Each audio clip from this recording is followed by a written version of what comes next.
la más cordial bienvenida a esta segunda jornada del quinto Congreso Internacional de Ingeniería y Sistemas, que este año presenta la temática Entornos híbridos en la pospandemia, posibilidades para las nuevas tecnologías.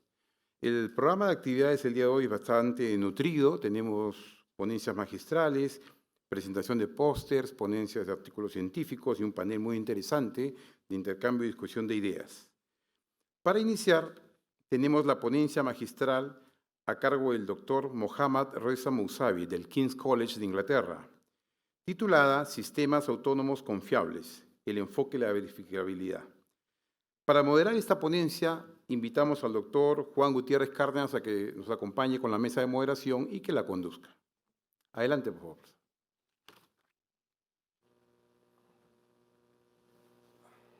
Okay, so thank you very much for the kind invitation. My name is Mohammad Mousavi, and I'm from King's College London in the United Kingdom. It's my honor to be here and deliver the keynote for today's session, for today's conference. I will share my screen and start the presentation.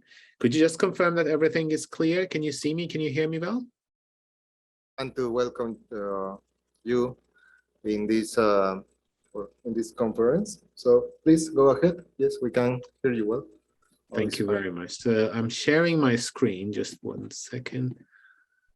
So today's talk is about trustworthy autonomous systems. And in particular, we will focus on the concept of verifiability. How can we establish trust through verifiability of these systems? And I will explain the concepts that I will be presenting in more detail. So let's start with the concept of trust in autonomous systems. Trust is a human concept. We very often use it when we are concerned with other humans. We, for example, do business with people whom we trust most. We have friendship relations with people whom we trust most. And now we are talking about trust in systems, which is a slightly different concept. And I will definitely define what I mean by trust there. But our main research thrust is to establish trust using mathematical technique, using rigorous techniques, in particular about systems that take decision-making on their own, and they do not need a human being to make their decisions. We see these type of systems basically every day. So very often when you are talking to a customer service of a big company, you're not talking to a human being, but very often you're talking to a chatbot. When the airplane is at cruising altitude, is typically flying on its own using an autopilot. Lots of underground systems, metro systems, train systems are these days autonomous. And also we see more and more degrees of autonomy being introduced in our vehicles. So we used to have normal cruise control, but these days we have adaptive cruise control, which basically not only accelerates the car, but also decelerates. And we also have lane change, lane keep assist, all sorts of these functions that add more and more autonomy to our cars. So we deal with these systems that take decisions every day. Very often these systems are hidden. For example, when you are going to ask for a mortgage from your bank, the bank is going to calculate your credit score autonomously using an algorithm. And you actually don't know that there is an algorithm behind taking a decision about you. So very often we deal with these autonomous systems without actually knowing that we are dealing with an autonomous system. And hence having the right level of trust in these systems is very important. So let me define the concept of trust, and then I will talk more about the technical work that we are performing here. What is trust? As I said, trust is about human beings. And if we as the users of these systems believe that the system is going to be safe and is going to be helpful, particularly in very challenging scenarios, then we are trusting these systems. Think of an autonomous vehicle. If you believe that when an autonomous vehicle takes a very sudden break, that the system is not going to hurt you, and it's going to be helpful to you, then you are trusting that system. While when the system breaks, you become anxious and you are unsure whether the system is going to be helpful or not, then in that case, you are not trusting that system. I would like to emphasize that trust is neither positive nor negative, in the sense that if you overtrust a system that is not trustworthy, then you may hurt yourself because the system is not trustworthy and you are trusting it. So in cases when the system is not safe, you are trusting the system and the system may hurt you. While if you undertrust a system that is trustworthy, then you are not going to use it in cases that it can be helpful to you. So you are going to basically you're not going to benefit from the system when it can be helpful to you, and you're not using the system as appropriate. So our research is about establishing that right level of trust, the level of trust that the system is worth it. So knowing that the system is trustworthy or not, and establishing the right level of trust in the user is our main research. And I will talk about that in the rest of my talk through the several projects that we are performing at King's College London.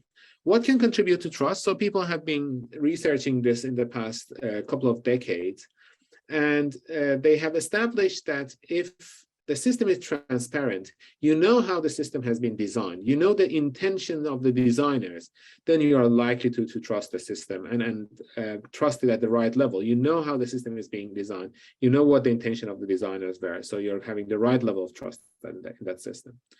Also, if the system can explain its own behavior, whenever it takes a decision, it can explain the decision that it has made, then you are going to have trust in that system. So transparency is about design time, while explainability is about runtime. When the system is running and is taking decisions, if you can receive an explanation from the system about the decision it makes, then you're going to have the right level of trust in that system. If you have evidence of safety and security, if those have been presented to the users, then the users are likely to trust the system as well. And if the experience that the user has is very much like the experience of interacting with a human being, as they call it in English, if the system is anthropomorphic, if it's like a human, then you are going to trust the system more. So these are the different contributors to trust, and I will talk more about things like transparency, explainability, and safety throughout the talk in the various projects that we have been performing. So the rest of this talk, I will pick a few of those projects where we have been researching trust and researching those contributors to trust and explain the context to you. And I would be very happy to have a discussion afterwards with you about each of these projects if you find them interesting.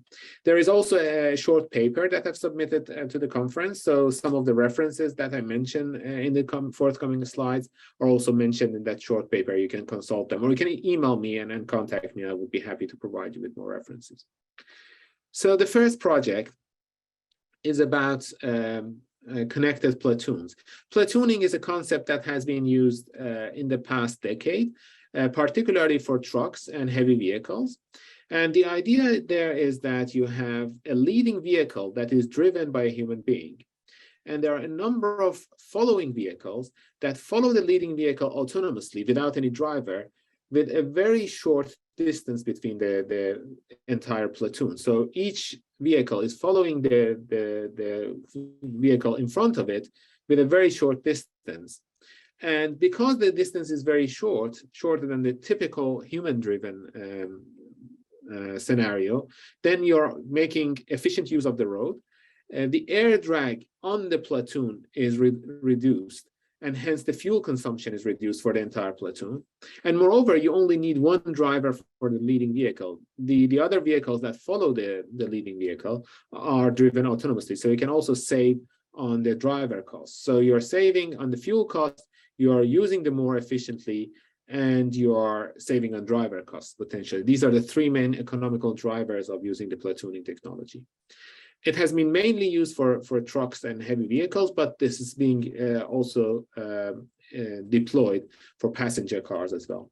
Now, what we did in this context, we took the protocols, the vehicle-to-vehicle communication protocols that are used in practice to inform the following vehicles about the dynamics of the leading vehicle, about the behavior of the leading vehicle.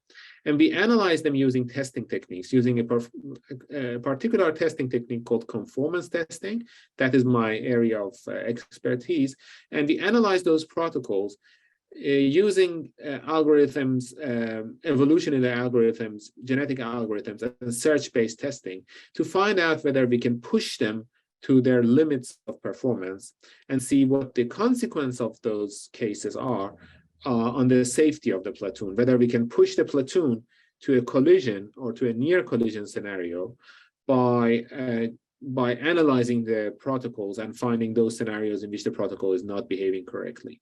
So the idea of this project was to increase trust by improving safety and performance of these vehicle-to-vehicle protocols and analyzing them. Many of these protocols are standardized. So we took the standards, we made a model of those standards, and we found cases where even using the standard protocol, you can push the platoon towards a collision scenario. And by providing those to the designers, we could improve the safety of the platoon. This has been published 2 years ago at a communication conference. There is a reference here, and if you would like to know more, please consult the paper or ask me questions after the talk.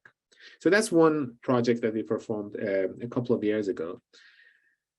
We also looked at environmental impact of vehicles using very similar techniques, using similar testing techniques, but also using techniques that would learn about the behavior that are likely to produce anomalies in the vehicle.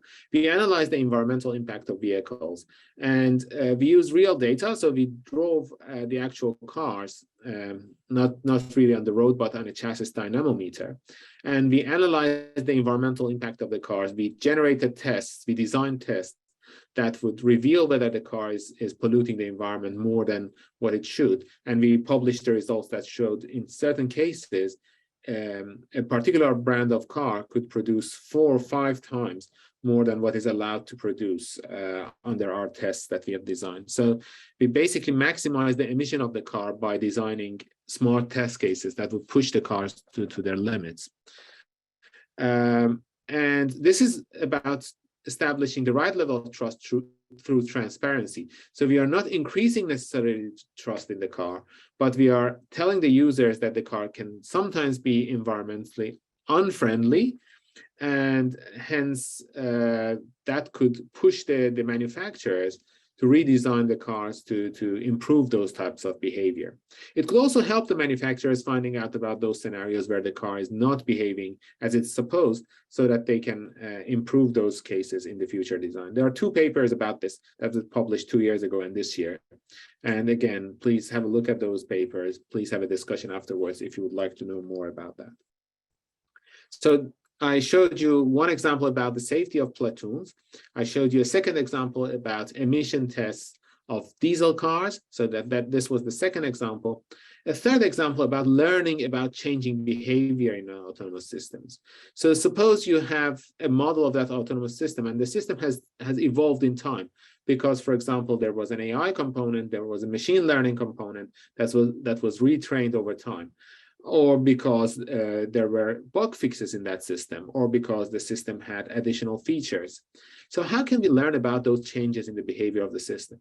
And we have been looking at algorithms that can look at the different versions of the system, the evolution of the system over time, and try to learn about those changes very effectively without relearning everything that it has learned so far. So finding those changes very efficiently and building models that summarize the changes in the system. Again, this is an effort that can increase trust by providing models and explaining the system evolution, showing that how the system is behaving while it evolves over time. Again, we have had several papers about this. One paper this year, another one last year, a third one 3 years ago. If you're interested to learn more about our adaptive model learning approaches, please consult those papers or ask me questions at the end of the talk, and I will be happy to delve a bit more into the details of this third project.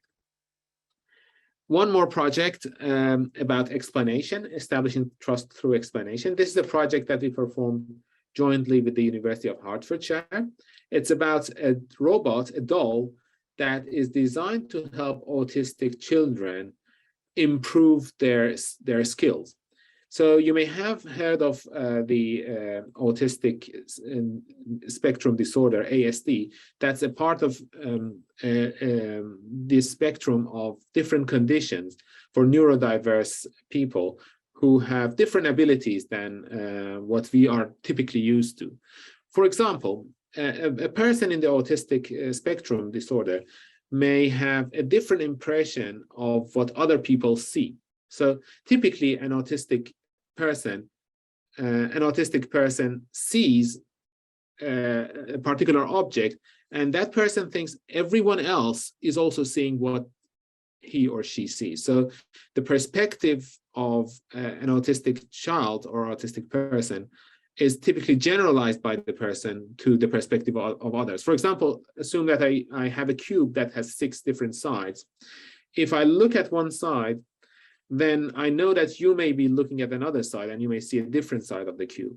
While for people in the autistic spectrum disorder, if they look at one side, they expect that everyone else will see the same side of the cube, right? So this is called visual perspective taking, and autistic people typically have a different type of visual perspective taking than other people. And what we are doing with this doll, with Caspar, is to help autistic children to gain those skills so that they can engage in the social life with other people. So that is the idea of Caspar. Caspar is a doll that has lots of sensors. It has a camera, and it can engage in many different games with autistic children and help them gain social skills. What we did in this project, together with colleagues at the University of Hertfordshire who designed Caspar, and by the way, Caspar has been deployed all over the world. So there are many Caspars in kindergartens, at schools, in hospitals, even at home of some parents of autistic children. And it's being used to play these games and help them gain social skills. Okay, so Caspar is already there. And what we did in this project is to add to Caspar the possibility of having a social explanation. A causal explanation. What does it mean for Caspar to have a causal explanation? Suppose a child starts a game with Caspar. And in that game, the child does not play the game right. So the game assumes that the child should show a particular picture to Caspar, but the child shows a different picture or does not hold the picture right in front of Caspar. Then what we are doing in this project is to help Caspar explain to the child automatically, autonomously, why the child did not do the right thing. Right, so to analyze the different events that happened during that game and give the right explanation to the child by basically building an automatic model of what has happened and what caused the child not engage in the expected manner with the robot. We designed those by first analyzing videos of interactions between autistic children and Caspar. We made a formal model. We made a mathematical model of those games, and we wrote a piece of software that was added to Caspar that could generate those explanations automatically. We brought this to schools, and we played the games again with children. We showed that these type of causal explanations that we generated in this project are very helpful for children to play the games better and better over time. So actually, already in the second experiment, after providing a causal explanation, the child gets the concept correctly and engages much better in the game. So it's a very nice project. It's really very close to my heart, and I think there is a very bright future for this type of technology, especially for assisting children with different learning disorders. I think this can be a very helpful tool. Again, there is a paper published on our webpage. Sorry, this is not showing right on the screen. It was published at the Roman Robot-Human Interaction Conference this year. And we have a couple of forthcoming papers about this project. So I'd be happy to share more information with you. And if you go to my webpage, you can download the latest publication about Caspar. from my webpage. So that was the fourth project that I presented. One final project, and I will go a little bit into more details in the coming 10-15 minutes about that project. So I will skip the film about Caspar, but I would be happy to explain more when we have a discussion after the presentation. Sorry, let me just hide this video panel. Right. The final project that I would like to present to you is a very large project hosted at King's College London, but involving 6 other universities. So we are in total 7 universities and many partners who look at trustworthy autonomous systems and the concept of verifiability. So let me explain to you what the vision of this project is, and then we will delve into some of the different activities we are performing in this project. The goal of the project is to establish a unifying framework so that the experts that are involved in designing an autonomous system, it could be a mechanical engineer or a psychologist or a computer scientist or a software engineer who is contributing to the design of an autonomous system, they can specify their aspect of the design in the language they find most convenient. And then there is a unifying framework built by our project that connects all these different specifications. For example, if a psychologist specifies human behavior, then we take that model and we connect it to the physical design of the robot to find out whether the physical design of the robot is appropriate for a type of interaction that a psychologist has specified for a human user.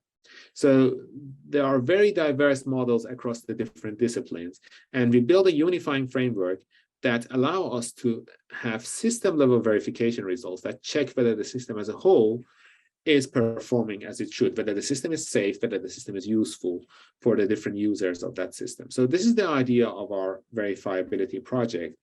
And it's a very large project involving about 30 people across 7 different universities. You saw the logos of all these universities involved in the verifiability project. And it is designed in terms of 7 work packages. So starting from work package 1, we analyze the models and concepts that are being used in autonomous systems. Then we build a unifying framework that unifies all these concepts in one mathematical model that connects all these different models. And also we build compositions and translations across all these different disciplines, right? So a psychological model is very different from a physical design in a CAD tool. So we build translation across all these models in the foundational framework of the verifiability tool. Then we have scientists working in all these different disciplines, starting from the physical design of a robot, going to the control and software that is controlling the physical design, going to the AI, going to the policies and ethical aspects of the AI, all the way to the human users and psychological aspects of human users. And we connect all of these through common case studies. So a requirement in this project is that every 2 different disciplines should work on at least 1 common case study. So they should work together to make sure that they build bridges between their different models, and then they can analyze the consequences of one model on the safety and usefulness of the system. So there is this website, verifiability.org, where we report all the results of the project. We also host bi-weekly meetings, which are open to all. So I would welcome all participants of the conference from Peru to come and attend our online meetings. They are held on Thursdays at 4 o'clock UK time, which is early morning for the Peruvian time. So it would be probably possible for many of you to attend. And we also post the videos of the talks afterwards on YouTube. So it's all public and available. We also intend to publish all our models publicly on our website. So if you keep a close eye on the website, you see it being updated continuously with all sorts of new results. These are our common case studies. So you saw CASPAR already. So CASPAR is part of the Trustworthy Autonomous Systems program. But we also work in the project on a firefighting drone. So this is a drone that has 6 wings. So it's a hexacopter. And it has a water tank and a nozzle of 1 meter. And it can fly near buildings and find fire. So it has sensors, both RGB and depth sensors, but also infrared sensors. And it can detect fire and start extinguishing fire by spraying extinguishing liquid on the fire spot. So it's a tool that can be used together with the firefighters to basically fight fire on high rises and high buildings. And we are building a model of this at all these different layers. So the actual robot, the actual drone has been built at the University of Leeds, but we are redesigning it, involving psychologists, involving software engineers, involving mechanical engineers, and building models and analyzing that it behaves as it's supposed to and providing guarantees for the safety and the usefulness of the drone. Another case study that we are performing, this is a normal robotic arm, but we are developing this into an assistive dressing robot that helps patients in hospitals dress their garments autonomously. For example, stroke patients that cannot move their arms, it helps them wear a garment autonomously without a nurse being needed in the ward to help them dress.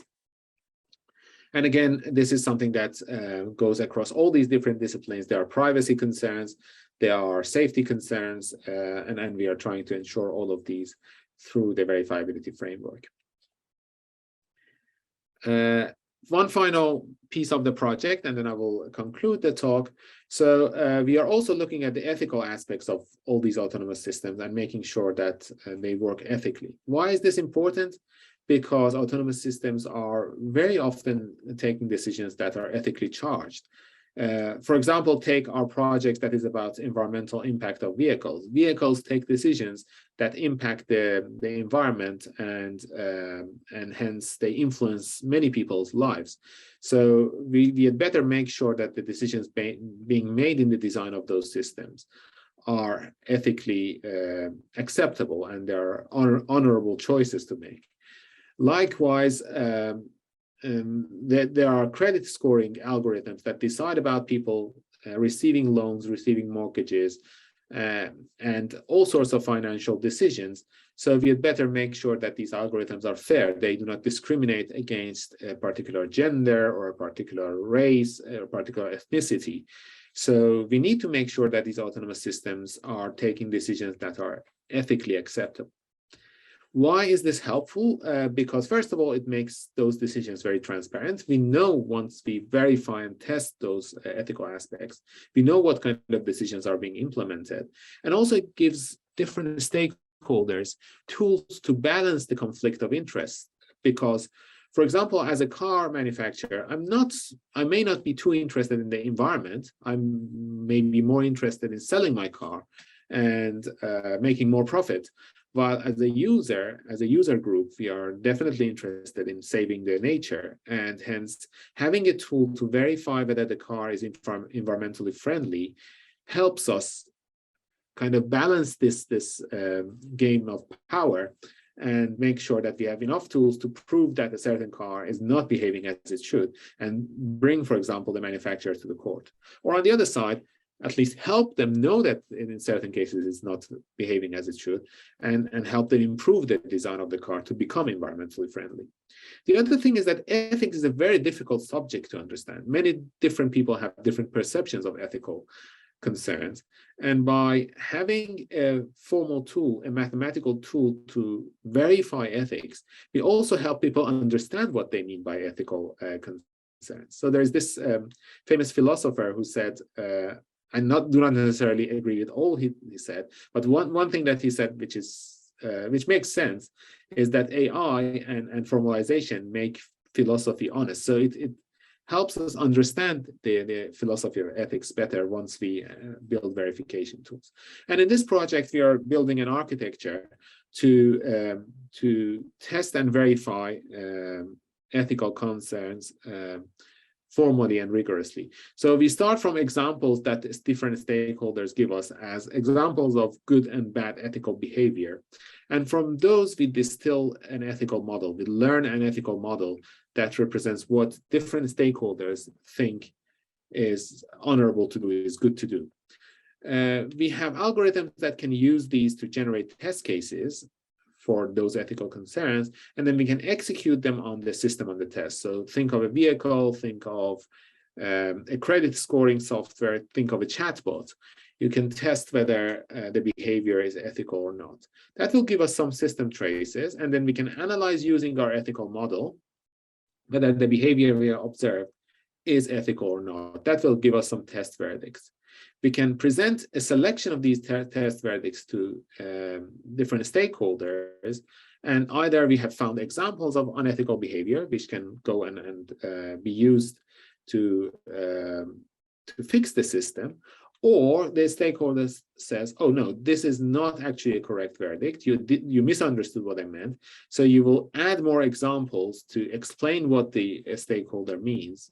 And then that will be used again in a cycle until you have either enough trust in the system that the system is behaving ethically, or you have enough evidence that the system is unethical and you have to go in and fix it.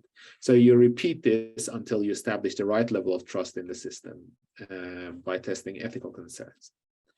So let me conclude. I guess I had 35 to 40 minutes and I'm getting close to my time. So what we have had is to start from the concept of trust in autonomous systems. I discussed what I mean by trust and how can we contribute to trust.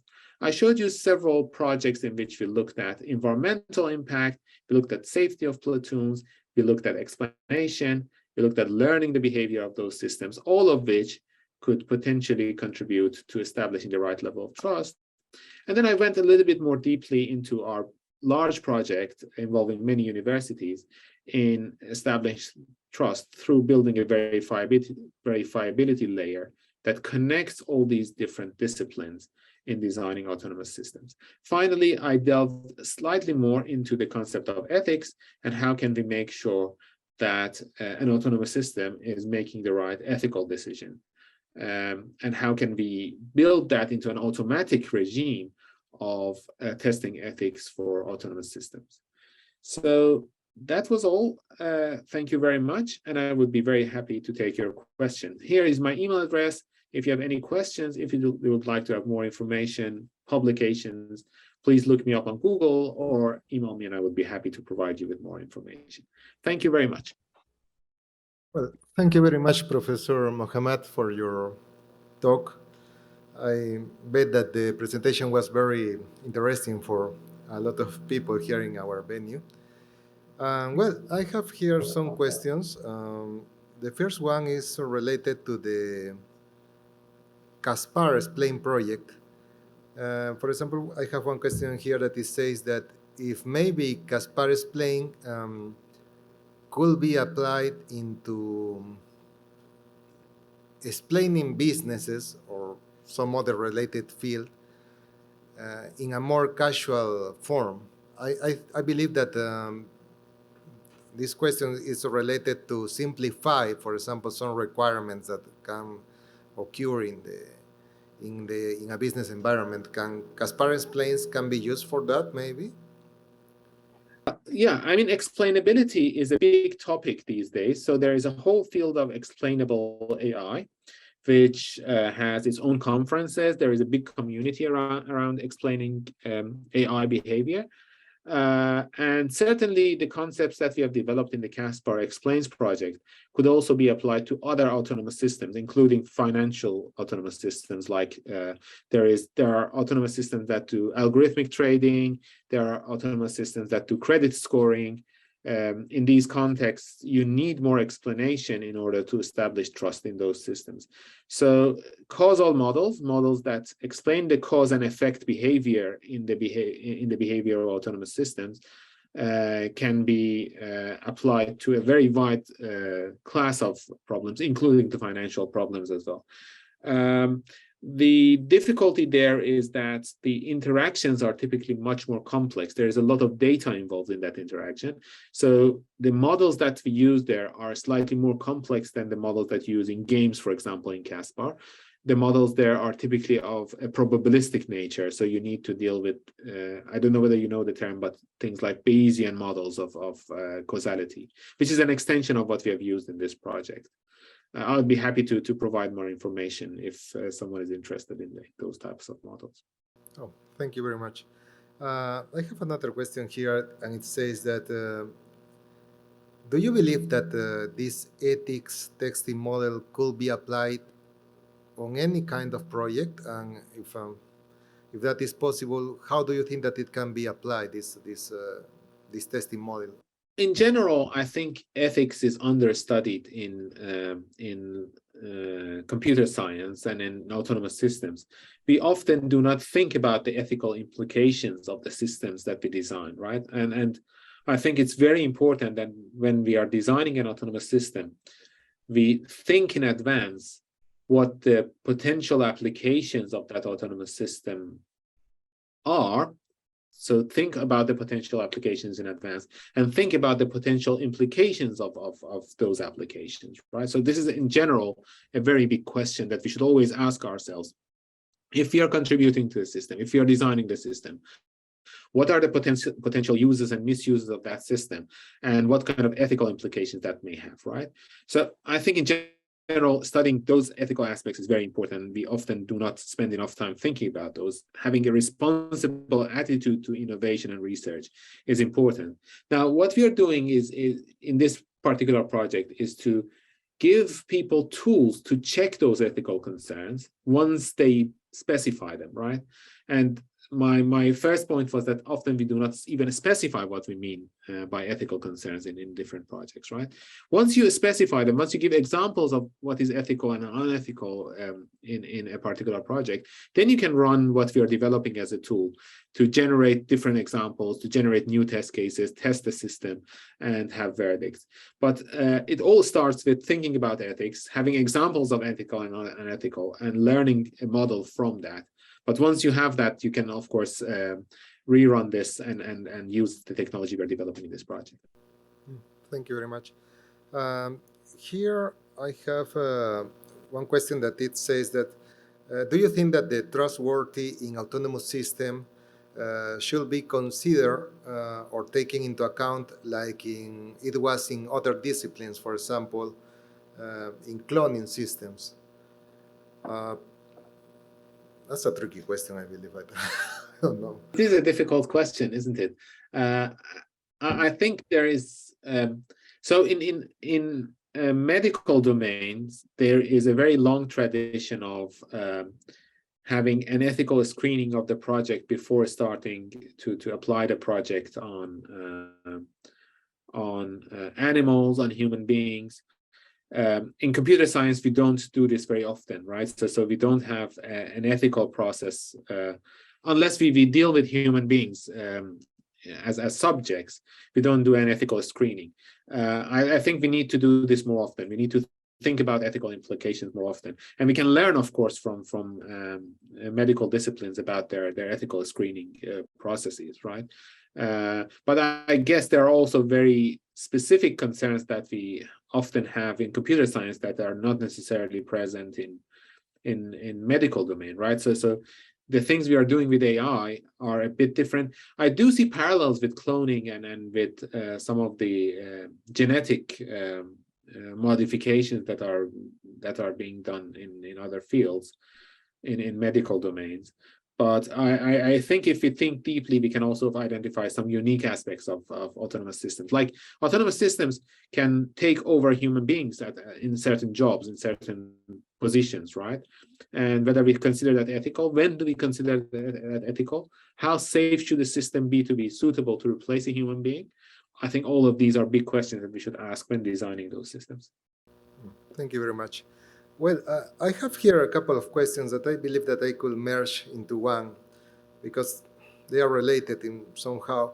The first one is that maybe, do you believe that maybe there could be an ethics decision that could be completely correct. I mean that there is no way that there could be some failure that is something unethical and the system says, oh, well, this is ethical. And also that the other one is, do you believe that, for example, AI, artificial intelligence, is going to understand philosophy better than humans? Because it's pretty subjective, all these matters, no? It's not so clear. Both are very deep questions, right? They're also a little bit beyond my comfort zone. I'm not an ethicist, right? If you give me an examples of ethical behavior, I could generalize that into an ethical model using what an ethicist tells me is an ethical model, right? So I take those as inputs to my research. As a human being, I may think of some ethical concerns myself, but I'm not a researcher in ethics so that I can come up with my own ethical theory and even generalize it to others to say that something is 100% ethically correct or not, right? I think for that we need a discussion, right? A discussion between many different disciplines, including ethics, including philosophy, right? And we need to have a discussion also in a diverse population of people, right? So we should have a philosopher, we should have an ethicist, we should have a computer scientist, but we should also have representatives from different parts of our society to find what is ethical and what is not.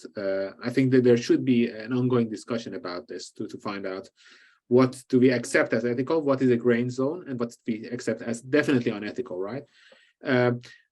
Into this plays also the amount of risk that we are willing to take, right? If you're designing an autonomous system that can potentially damage people's lives, then you have a completely different ethical standard than when you are designing an autonomous system that can, for example, give admission in universities. I mean, that's also an important decision to make. But the risk involved in an incorrect admission is a very different risk than, for example, in a surgery or anything else that could damage people forever, right? So I said two different things. I don't think I'm answering the question completely, but I'm saying, first of all, the discussion what is ethical and what is not is a very broad discussion. It involves ethicists and philosophers, but it also involves people from other disciplines. It involves a diverse population, right? Only when we have that discussion, we know what is ethical and what is not. I'm not here to say a certain behavior is ethical and certain behavior is not. It's not my expertise, and I don't think we will manage to find a solution for that if I only speak about what is ethical and what is not. The second thing is the amount of effort we spend in specifying an ethical model should be proportional to the risk that is involved in that task. If a task is very risky and can damage people, can potentially kill people, for example, then we should have a very high ethical standard, very careful investigation of what is ethical and what is not. And if the risk is lower, then we may take more gray area, may take more risk in gray zones and accept something to be done by an autonomous system. The other question is, can machines be better than humans in understanding ethics? Well, I mean, that's a very, very difficult question.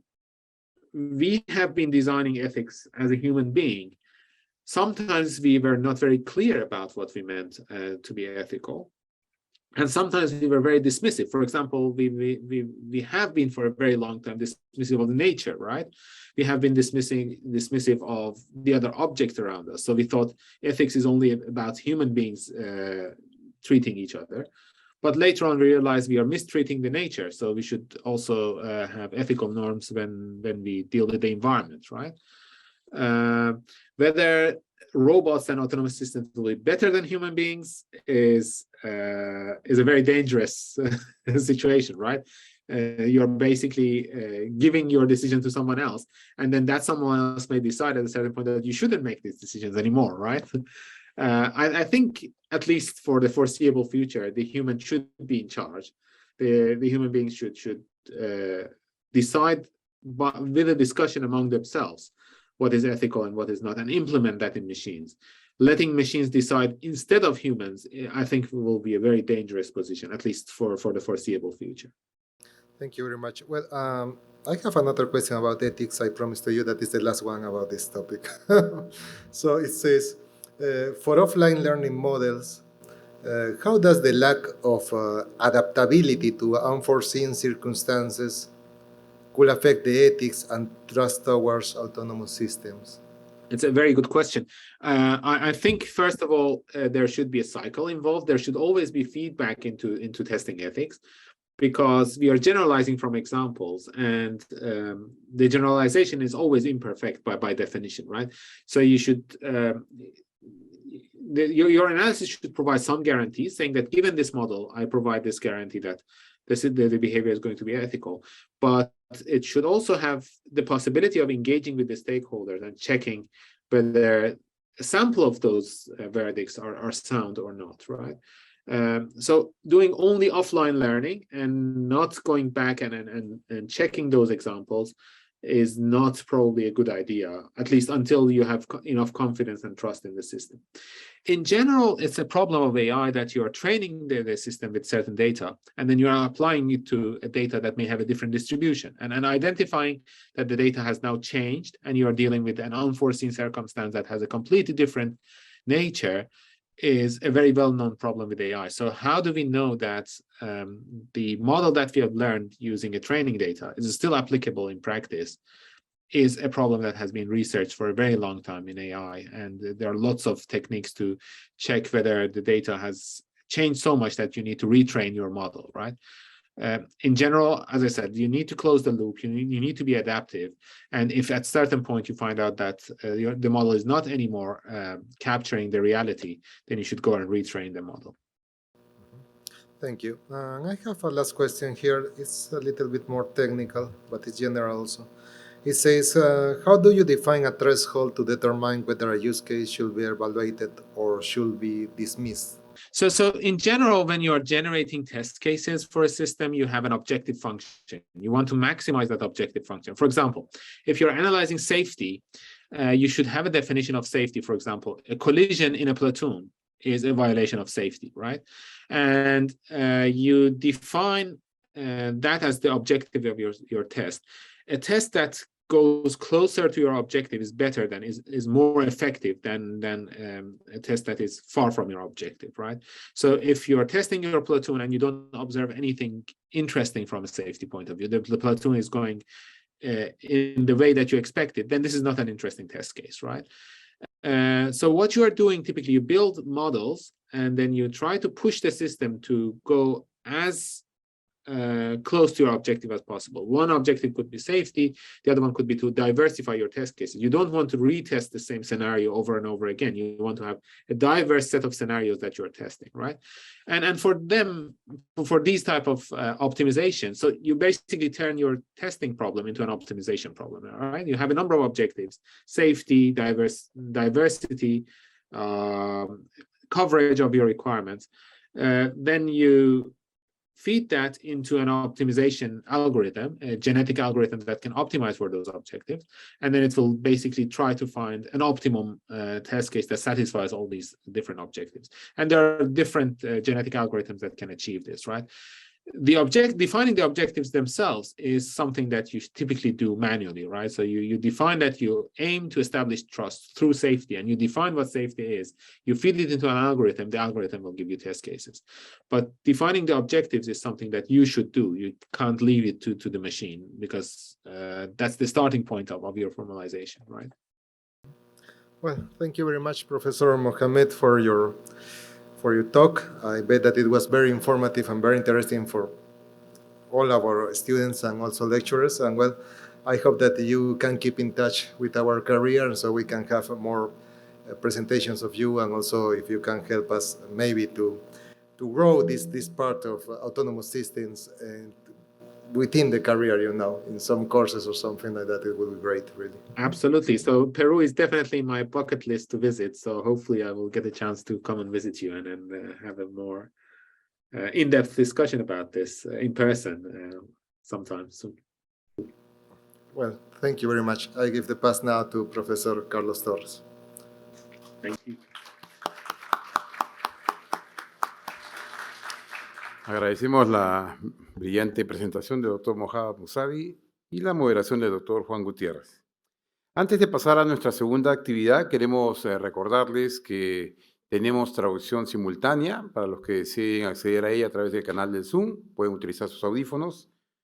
Y también, al final de la presentación del artículo, que es lo que viene a continuación, podrían formular sus preguntas utilizando el canal de preguntas y respuestas de Zoom o utilizando también el QR, los que lo tengan disponibles. Ahora sí, la siguiente actividad corresponde a un artículo presentado como respuesta al Call for Papers del Congreso, titulado Información dinámica y sistemas analíticos para evaluar y gestionar el conocimiento adquirido.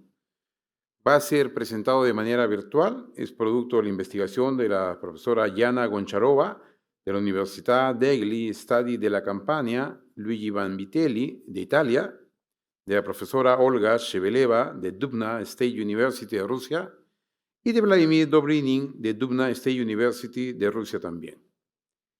La va a presentar de manera virtual la profesora Yana Goncharova. Okay. I'm going to share my screen. Good evening. We are going to introduce our article, Dynamic Information and Analytical System for Assessing and Managing Acquired Knowledge.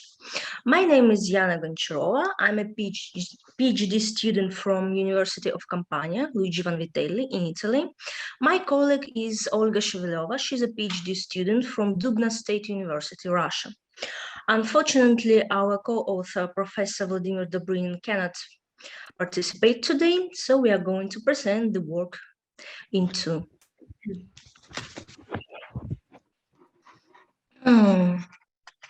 Nowadays, many business and educational processes are being moved into online environment. All types of digital tools for education, including test systems, now constitute an integral part of our everyday routine.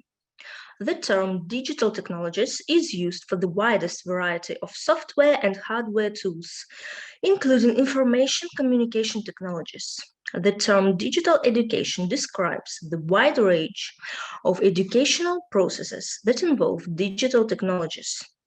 The implement of digital technologies in education is a mechanism of educational reforms introduced by means of transformation of the teaching practices. Multimedia study environment is more flexible. It gets students more involved, improves the effectiveness of the process, helps minimize the pressure on teachers, and get the educational equity. Unfortunately, the whole potential of digital education has not been realized yet. That is why it is necessary to improve the systems of online education. And we're going to move to the next slide. The requirements for specialists are changing. The educational standards are constantly being revised, which means that a number of new tasks remain unsolved by the classical university. A university should be an integral system, which includes interacting, closely interconnected structures that ensure the correct work of the system. The educational process, university structure, infrastructure, scientific and methodological activities, housing stocks, dormitories, student leisure, and so on, are university structures that are functionally and structurally different, but ensure the unity of the university system and its ability to fulfill its educational task. The unity of these structures should be ensured by integrated environment and integrated knowledge base. The system of intellectual digital university of the future includes an integrated database, or IDB, and all other directly interconnected components of the university system. The approach allows to manage more effectively the entire system and to set up the main process of the system, the student's education, as well as other virtual processes for the system in an efficient manner. The work of the all components, including feedback, continuous and well-timed interaction of components and timely data exchange is provided by an IDB. It acts not only as a data exchange center for the system, but also as a center for knowledge experience accumulation. Accumulated knowledge can be used to make further decisions for the management of the university system. Evaluate testing of a student's knowledge is one of the fundamental elements of educational process that we are going to discuss now. The achievements of education science highlight the successful use of the test with the help of computer system. The variety of systems we have analyzed can be applied of different level of education, from elementary school to university. Checking the compliance of knowledge with certain specified standards with help of the testing system is one of the most important processes in the university system, which is being designed due to the great requirement for innovations of control system for students' knowledge and skills. Computer testing is considered the universal methods of control and evaluation in education process and has plenty of advantages. The competitive analysis of the most common systems in the education field is strongly required because there is a great variety of testing systems and software complexes on the market. All of them have a common function of providing control both local and remotely. In the scheme that you can see in the slides, there are 10 testing systems with their main characteristics. Judging from our analysis that you can find in our article, we can conclude that none of the presented system can be used to implement the IDEUF system.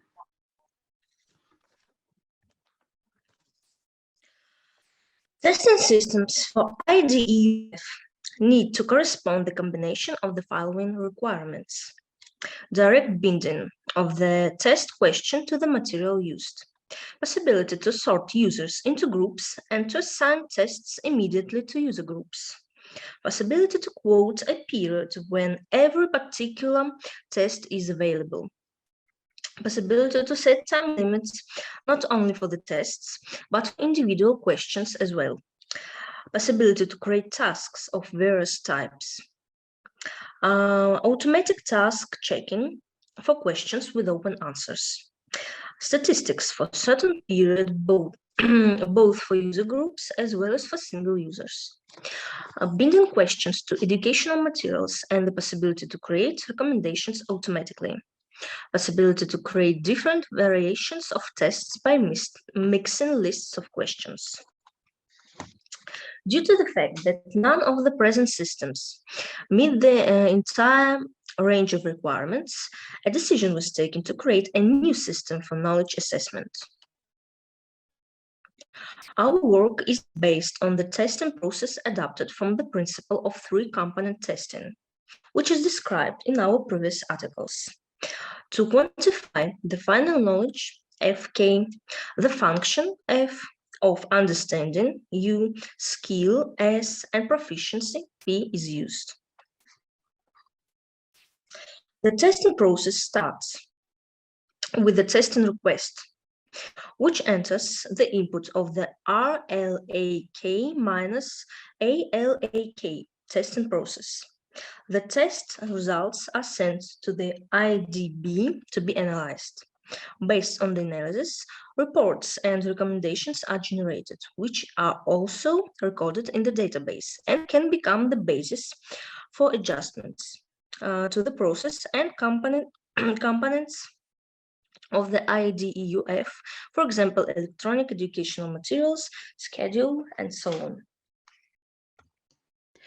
In the process of preparation and editing of educational materials, and electronic versions of the EEM is formed, which are formed according to the certain technology during a loading of the EEM into the system. The formatting of educational materials is based on the idea of scientific test analysis, which I have described in other in another paper. A logical semantic network's question-answer is being formed. Educational materials are prepared in a specific way for the further use in the system. EM are divided into topics. A list of questions is compiled for each topic. Direct links are formed between the questions and the paragraphs of each topic, considering this or that issue. This division allows to build individual learning path, to choose questions of interest and study only those parts of the topic that corresponds to the selected questions. In the educational materials, the main terms are highlighted. A list of keywords and phrases of the topic is compliant, which can be used to compliant test and check the test results. Schedule is another important component in the EEM preparation. The schedule is directly related to EEM, at least in parts. The schedule indicates dates and time when a certain part of EEM is open, including tests, the deadlines for completing the tasks and sending them for control, as well as timetable of online meeting for a single student or group of students with teachers.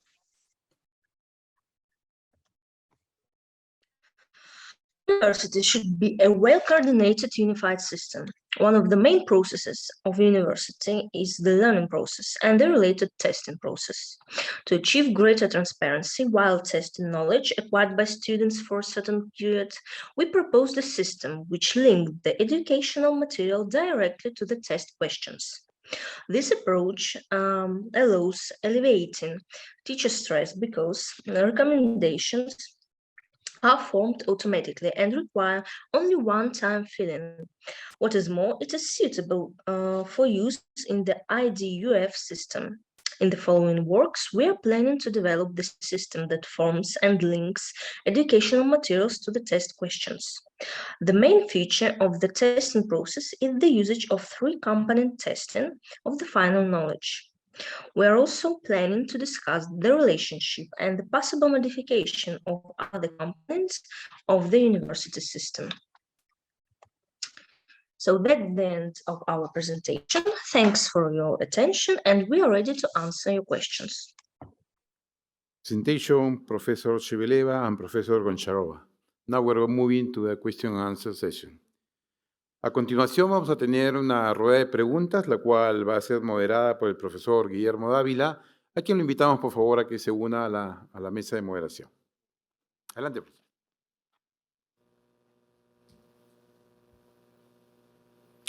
Muchas gracias, profesor Torres. Hello, Yana, Olga. It's very nice for us to having you here. Great presentations, very valuable product you are presenting today. I have some questions. First of all, people ask, how do you decide to represent the final knowledge as a function of understanding skills proficiency? Did you check other components in this function? Okay, thank you for your question. Yes, it's a very interesting question. We described these questions in one of our previous paper. These most of based on the experience of our co-authors, Professor Dobrynin. Unfortunately, he is not present here, but he has a lot of experience of work in the teaching field, and this thing is based most on his knowledge, and he tested this during his lessons. Thank you. We have another question here. But first, I would like to introduce the question with another question. in which country are you setting up, implementing this solution? In Italy or Russia?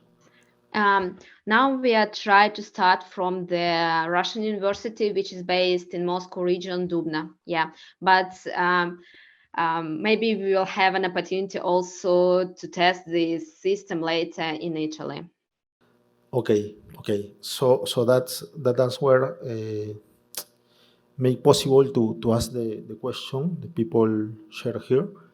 These kind of systems sometimes brought some resistance to change, no, from people. No,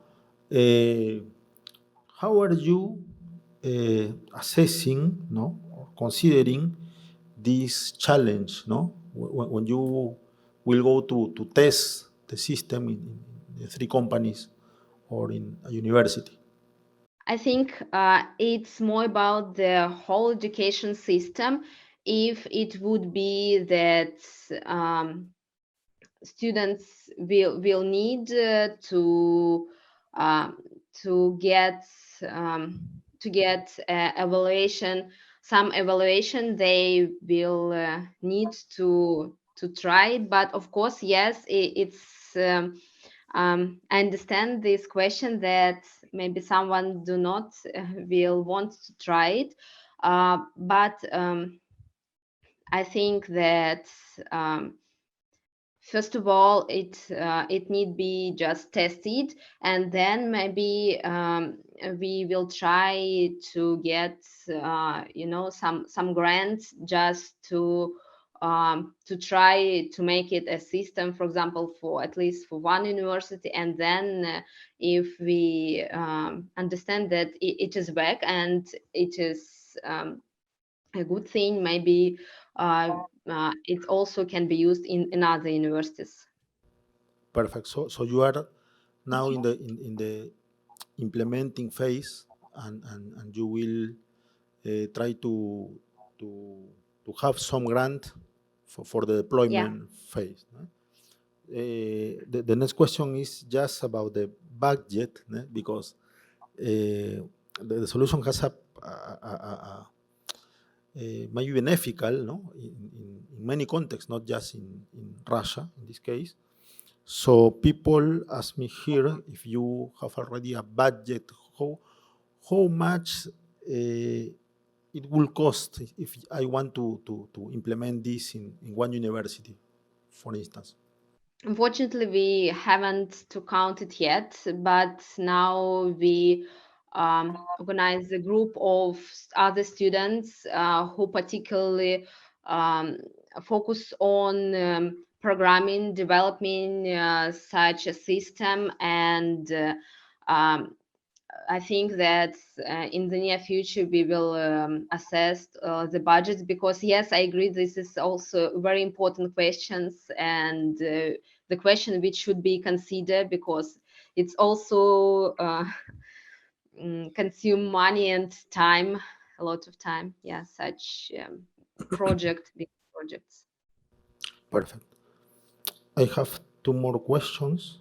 The first one, from the model and function that you propose and explain, how can you quantify or measure the final knowledge and the initial knowledge, or convert it from a qualitative variable to a quantitative variable? Okay, thank you for that question. It's also interesting. Um, it should be like a track, then in that system we don't, on this stage we don't really tell what particular measurement system you need. For example, 1 to 10, then 1 it is the lowest level, and 10 it is the big or the highest, or from 1 to 5, for example. But if, for example, we can tell that it will be, for example, from 1 to 10, and we in the first stage we assess that this is this number, and after, for example, a course, we also do another test, and we will get another level, just like another number from this measurement. And we will see the track of the changing, and this is how we can compare it. And also we have like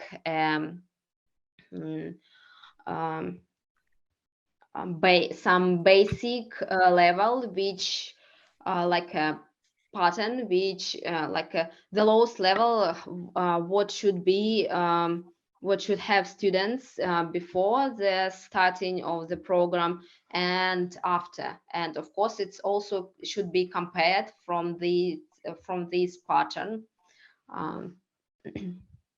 Yeah. Thank you, Olga. Here, I have a question very interesting.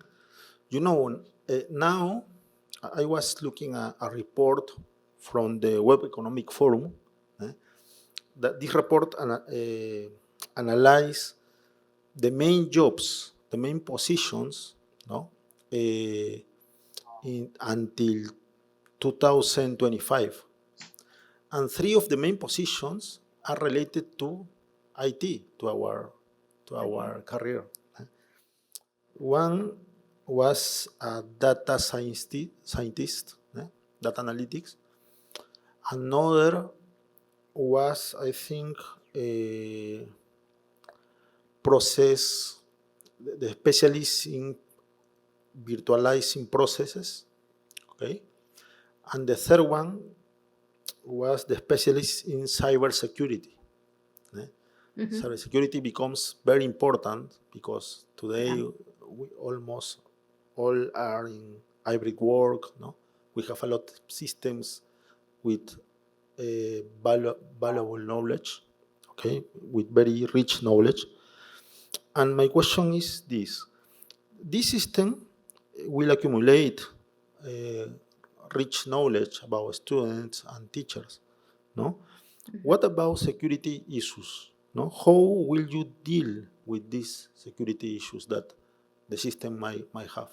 Yeah, of course, these issues should be considered because, yeah, as you said, it will accumulate a lot of information, also a personal information of students and teachers and other workers of the university. And yes, of course, it should be also considered. I can say that we have already considered it because we now we haven't started this stage of developing the system, the real system. Now we're just trying to figure out all the things that it should be included into that. But yes, of course, it should be the huge issues because yeah, nowadays it's so important to consider the security size. Thank you, Olga. And for finalizing, no, tell me a little bit more about the next steps. Are you working alone, just a Russian research group, or are you working with other universities in other countries? How many people is involved in this project? No, you are looking for a grant. No, what are the next steps in the financial part and also in the technical part? Yes, thank you for the question. We work in 2 universities. One is in Italy, and nowadays it's 2 people in Italian university, and 1 professors and 1 PhD students. Also in Dubna State University in Russia, there is also a professor and myself. But now we invite another people to our project, and also we plan to invite about 10 people, maybe about 2 or 3 people from Russia and 2 or 3 people from Italy, just to join us. And we have already started this project, started this thing. And yes, I think the next stage also to complete our group and then to try to discuss and understand all the issues, also relate this security with budgets, and then yes, try to apply for the grants. But I'm not sure in which country, because it's also like a lot of documentary issues. Then you're applying for a grant. Yes. Perfect, Olga. So I wish you a lot of success in these next steps. Okay, we are very happy to have you here, you both, and your very interesting presentation. I am sure that the best insights emerge from cross-cultural teams, interdisciplinary teams, and for us it's very important to know what you are doing there. And I hope this relation, this collaboration, we can keep this collaboration in the future and make it stronger. Okay, thank you very much, Yana, Olga. Thank you very much. Yes, and now I give you we can continue with the Professor Carlos Torres. Muchas gracias, Guillermo. Muchas gracias Thank a las you. profesoras Sheveleva y Goncharova por la presentación. Y a continuación vamos a pasar a la presentación de pósters de investigación. Estos pósters se van a dar en dos momentos. El primer póster es titulado Revisión de algoritmos de detección de malware ofuscado basados en Machine Learning y estará a cargo de Erly Villarroel de la Universidad de Lima. Al final de la presentación de ambos pósters vamos a tener una rueda de preguntas, por lo cual les pediría que las vayan preparando o las vayan formulando en todo caso conforme se desarrolla la presentación. Invitamos a Erly que por favor nos acompañe. Adelante, por favor. Mi artículo de póster es sobre revisión de algoritmos de detección de malware ofuscado basados en Machine Learning. Como un pequeño contexto para la parte de introducción, el reporte de FortiWord Labs para América Latina y el Caribe señala que hubo un aumento respecto al 2020 en 600% en intentos de ciberataque que se llevaron a cabo a nivel mundial.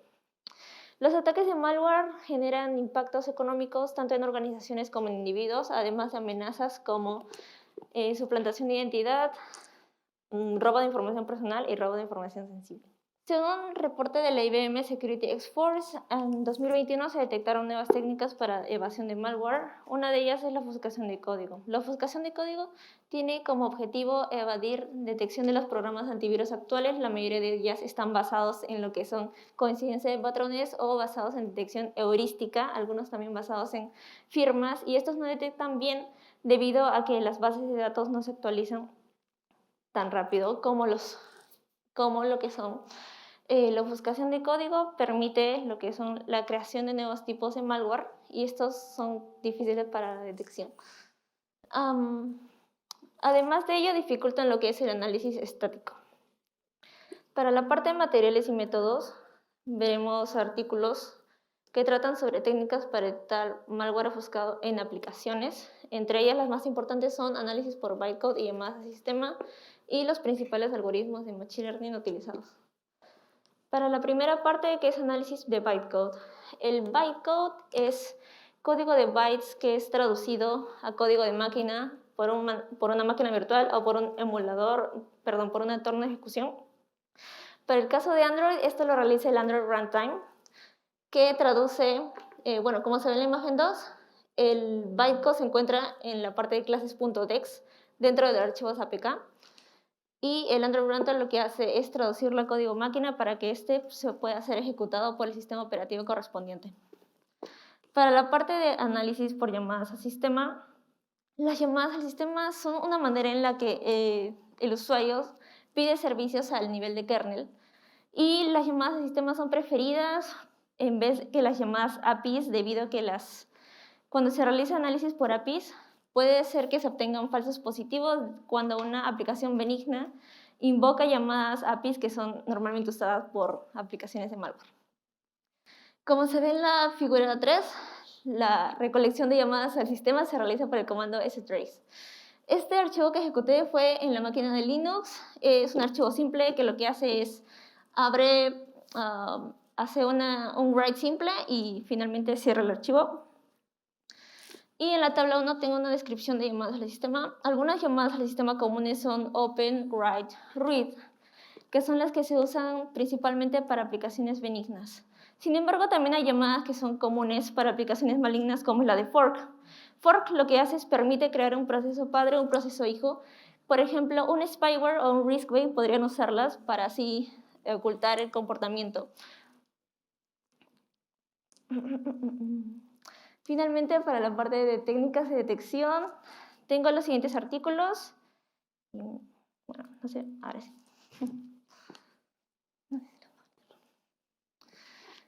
Para la parte de técnicas de ofuscación usaron varios tipos. Por ejemplo, tenemos string encryption basado en encriptación. El control flow obfuscation trata más sobre redes. El code reduction es empleado básicamente por la herramienta de Word. Esta herramienta permite, la herramienta probar. La herramienta probar lo que permite es la ofuscación de código de aplicaciones Android. Dynamic code loading. Esta permite hacer un pull mientras se ejecuta una aplicación. Este pull se realiza para un repositorio remoto, cosa que el usuario no estaría enterado de lo que está ejecutando en el mismo momento. Y también se pueden usar herramientas, por ejemplo, el quinto artículo utilizó la herramienta de JavaScript obfuscate.com para ofuscar sus artículos, sus archivos JavaScript. Y para desofuscar, la mayoría de autores usan lo que son herramientas como The Word, también pueden usar virus de Obfuscator. Estas herramientas están disponibles en internet y son de libre acceso. Para finalizar con las técnicas de Machine Learning, las más empleadas son Super Vector Machine. Este cuenta con el truco del kernel. El truco del kernel lo que permite es agilizar el cálculo al mapear a una dimensión más alta las features que estaría utilizando. Y el Random Forest y Light GBM. Ambos son basados en lo que son árboles de decisión, y de ellos se destaca el Random Forest, que cuenta con precisión más alta y una accuracy de 99% para lo que son todos los trabajos que han sido analizados. Como conclusiones, destaco la importancia en lo que es la investigación de nuevas técnicas para la evasión de malware, como es la ofuscación, y también la aplicación de Machine Learning para lo que es análisis de malware y análisis de malware ofuscado. Gracias.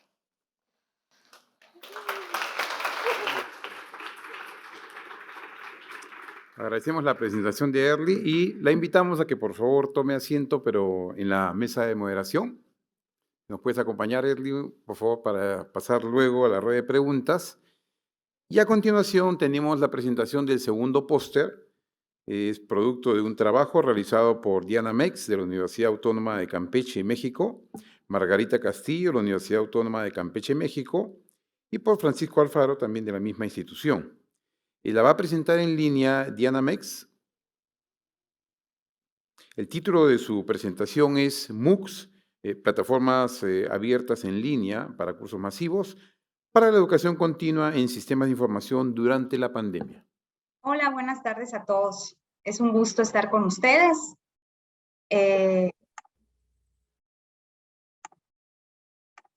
¿Me pueden indicar si se ve mi pantalla? Perfecto, perfecto, Diana. Muy Podrías bien. comenzar. Gracias. Bueno, pues antes que nada, pues saludarles a todos desde Campeche, México. Nos congratula mucho haber sido aceptados para participar. Para iniciar con la presentación del cartel, también quisiera llevar el contexto de nuestra entidad. Somos una provincia de México ubicados en la península de Yucatán. La ciudad de Campeche es pues relativamente pequeña, sí, es alrededor de los 70,000 habitantes, perdón, 70,000 habitantes, y bueno, la Universidad Autónoma de Campeche se encuentra en la capital del estado. Durante la pandemia tuvimos algunas complicaciones en cuanto a la continuidad de la formación con los estudiantes, y también cabe destacar que pues la universidad en esos momentos pues no contaba con una plataforma para impartir cursos en línea, sino utilizamos la plataforma de Classroom como un apoyo al aprendizaje, solo para recepcionar información, tareas, o para ofrecer a los jóvenes pues un repositorio, ¿sí?, de materiales. Por lo tanto, no existe hasta el momento un departamento en la universidad que brinde el acompañamiento para el desarrollo de contenidos. Por lo tanto, al migrar todo a un entorno virtual, pues nos presentamos con un gran reto, ¿no? Si bien pues esta transformación digital ya es una necesidad, ¿no? Fue una necesidad con respecto al avance de la sociedad. En determinado momento podemos llamar, ¿no?, que este COVID nos llevó a una revolución digital, sí, que solo para las instituciones que estaban preparadas para ello, pues se tornó como una transición pues fácil y cómoda, ¿no? Pero en nuestro caso no fue así. Y es por eso que les queremos presentar cómo logramos subsanar esta situación. Nosotros decidimos utilizar la plataforma de Coursera, que en su momento, en la pandemia, dio una oferta a las universidades para inscribirse a un programa llamado Coursera for Campus, en donde podías acceder, toda la comunidad universitaria que estuviera ligada, ¿no?, a la cuenta de la universidad, podía acceder a los cursos, de la plataforma, en su mayoría de manera gratuita. Sí, entonces se inscribió la universidad a este programa, y de esta manera pues encontramos, ¿no?, ciertas ventajas de Coursera ante otras plataformas, como es que los certificados que emiten pues son de universidades pues prestigiadas, las que están asociadas, y también de profesionales que tienen credenciales pues prestigiadas. Por lo tanto, de esta manera aseguramos la calidad de los participantes en los cursos, de acceder a contenidos de calidad, y también de acceder a certificados que puedan tener valor curricular. Entonces, una vez que ingresamos, que incorporamos a la universidad a este programa de Coursera, a través de la plataforma nosotros fuimos monitoreando las actividades de los participantes. Cabe mencionar que de la comunidad universitaria estamos hablando de profesores, administrativos y alumnos. En este caso muy específico de la educación continua de sistemas de información, pues recae en la comunidad de la Facultad de Ingeniería, en donde tenemos dos programas educativos sobre sistemas de información, uno que es la Ingeniería en Sistemas Computacionales y el otro que es Ingeniería en Tecnologías de Software. Por lo tanto, ese fue la población objetivo de estos cursos, ¿no? En la plataforma de Coursera, como pueden observar, nosotros podemos visualizar a través de los filtros las fechas y las temáticas que queremos descubrir de cómo se comportó la comunidad universitaria y cómo se sigue comportando, ¿no? Hasta el momento sigue aperturado ese programa. de Coursera, aunque ya no todos los cursos son gratuitos, pero bueno, hay algunas temáticas que todavía lo son. Una vez que filtramos por fechas, se genera una tabla con el listado de todos los cursos según la temática que se desea, y pues en ese caso los profesores de la Facultad de Ingeniería pues nos interesamos más por estas materias de sistemas de información. Por lo tanto, todos los filtrados, los récords que se hicieron para poder acceder a la información, se hizo a través de la plataforma, se descargó para su manipulación en Excel, y con ello poder obtener estos datos que quiero presentar.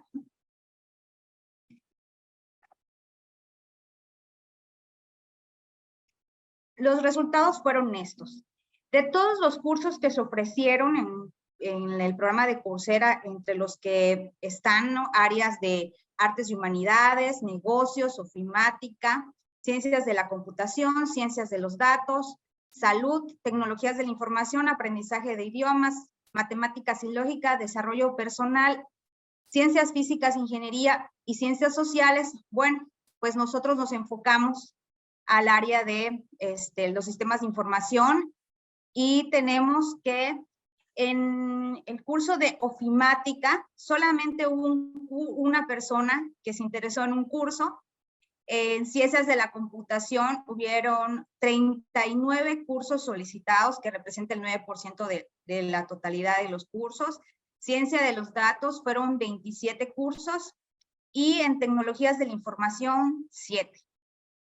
Bueno, aquí en el cartel no pude ser tan específica por el espacio, ¿no?, que representa, pero, por ejemplo, cuando hablamos de ciencias de la computación, estamos hablando de cursos, por ejemplo, de programar en Python, Java, HTML, CS3,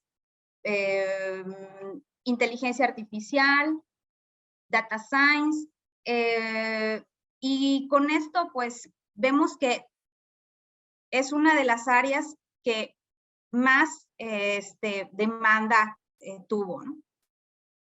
Cuando estamos hablando de, en el caso de las ciencias de los sistemas de información, cuando hablamos de cursos sobre Data Science, pues estamos hablando de Big Data, de álgebra lineal, de redes neuronales, y también pues significó un interés, ¿no? Pues medio, 27 cursos que se solicitaron en este rubro. Y en cuanto a los cursos de tecnologías de la información, pues estamos hablando más de sistemas operativos, de cómputo en la nube, y bueno, no representó tanto interés por parte de la comunidad, ¿no?, de la Facultad de Ingeniería. Pero ahora vamos a enfocarnos exclusivamente a estas áreas, a estos cursos. De los 74 cursos, si sumamos cada uno de estos, ¿no?, 29, 27, 7 y el uno de ofimática, solo 20 fueron culminados en su totalidad, es decir, que la eficiencia terminal de los cursos es muy baja. Vamos a analizarlo con más detenimiento. En la figura 5,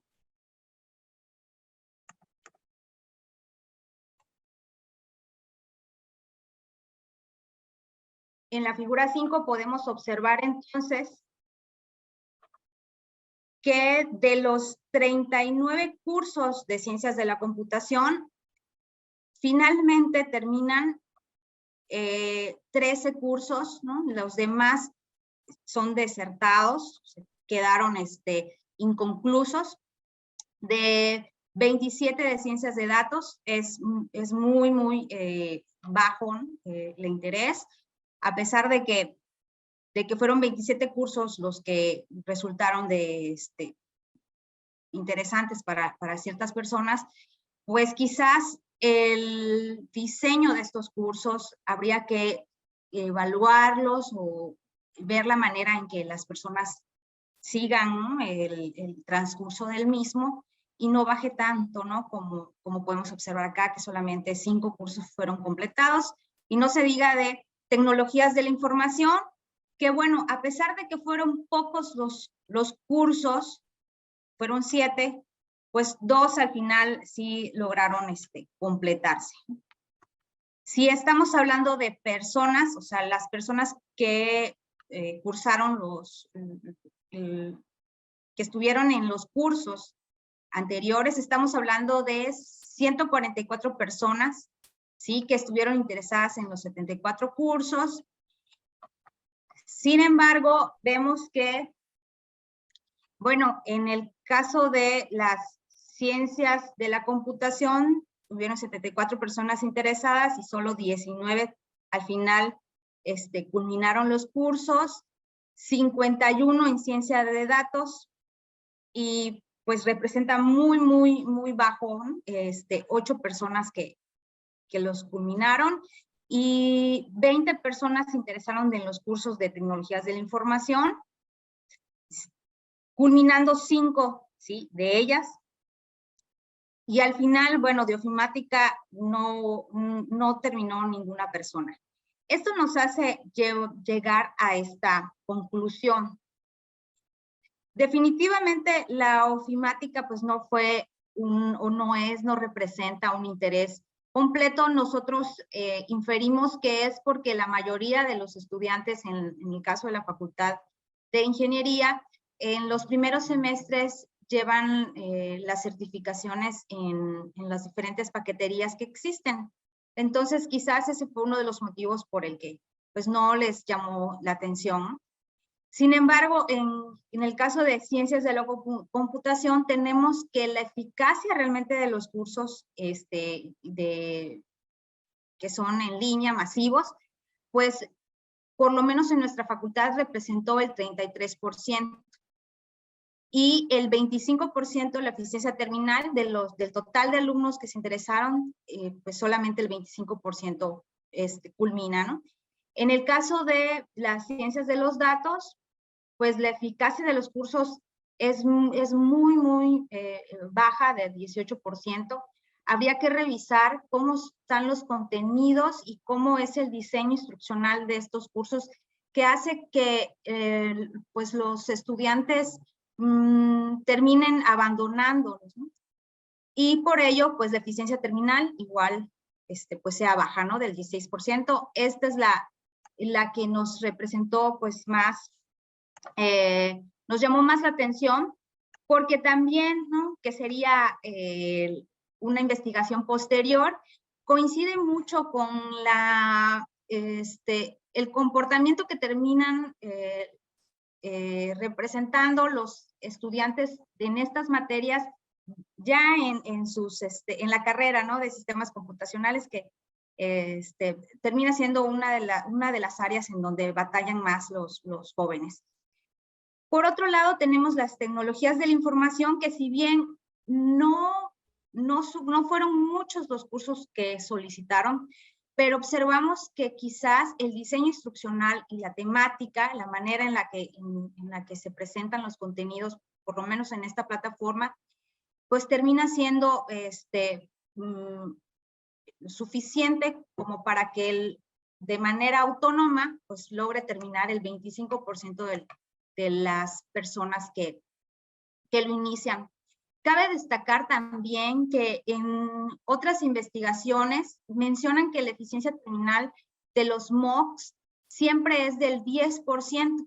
Y entonces, bueno, esto nos hace ver que nuestra eficiencia terminal fue pues relativamente buena, ¿no?, excepto de la de ciencias de datos, en el sentido de que muchas veces los participantes en estos cursos se sienten pues solos, ¿no? No existe un acompañamiento persona a persona, y eso pues representa, ¿no?, esa eficiencia terminal muy baja, pero en el caso de nuestros estudiantes, desafortunadamente, quizás porque no había otra cosa, ¿no?, que hacer en la pandemia, pero bueno, tuvieron también las competencias suficientes para que ellos fueran autónomos y poder apropiarse de los contenidos. Y bueno, lo que dejamos en la mesa, pues, es realizar, pues, algún estudio, ¿no?, y con las personas que participaron para saber cuáles fueron las causas por las que desertaron y también conocer las causas en las que sí lograron tener esa constancia, ese certificado de manera exitosa, para entonces tomar ese diseño ahora ya, ¿no?, en el caso de la universidad, para que podamos desarrollar contenidos propios futuro y así pues tener un bagaje de esta forma, ¿no?, de poder capacitar de manera masiva a muchos participantes. Y bueno, de mi parte es todo. Quedo en espera de las preguntas y dudas que puedan existir. Muchas gracias. Muchas gracias, profesora Diana. Le pedimos que por favor se mantenga en línea para pasar justamente a una ronda de preguntas, la cual va a ser moderada por el profesor Hernán Quintana, que invitamos a que se una a la mesa de moderación. Adelante, Hernán.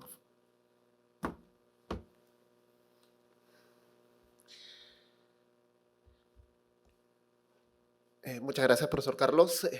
Buenas tardes, Erly. Buenas tardes, Diana. ¿Qué tal? Bueno, vamos a comenzar con esta ronda de preguntas. Por si acaso, si alguno aún tiene preguntas, puede seguir haciéndola, ya sea por el WhatsApp o ya sea por Zoom. Vamos a comenzar con Erly. Muy interesante, Erly, tu charla. Especialmente pues estos temas, ¿no?, que tienen que ver con la parte de ciberseguridad, ¿no? Son tópicos bastante interesantes y con bastante actualidad, digamos, en estos momentos. Yo quería preguntarte, veo que el trabajo más lo has orientado hacia aplicaciones en Android, ¿no? Por lo tanto, bueno, analizas bytecode, ¿no?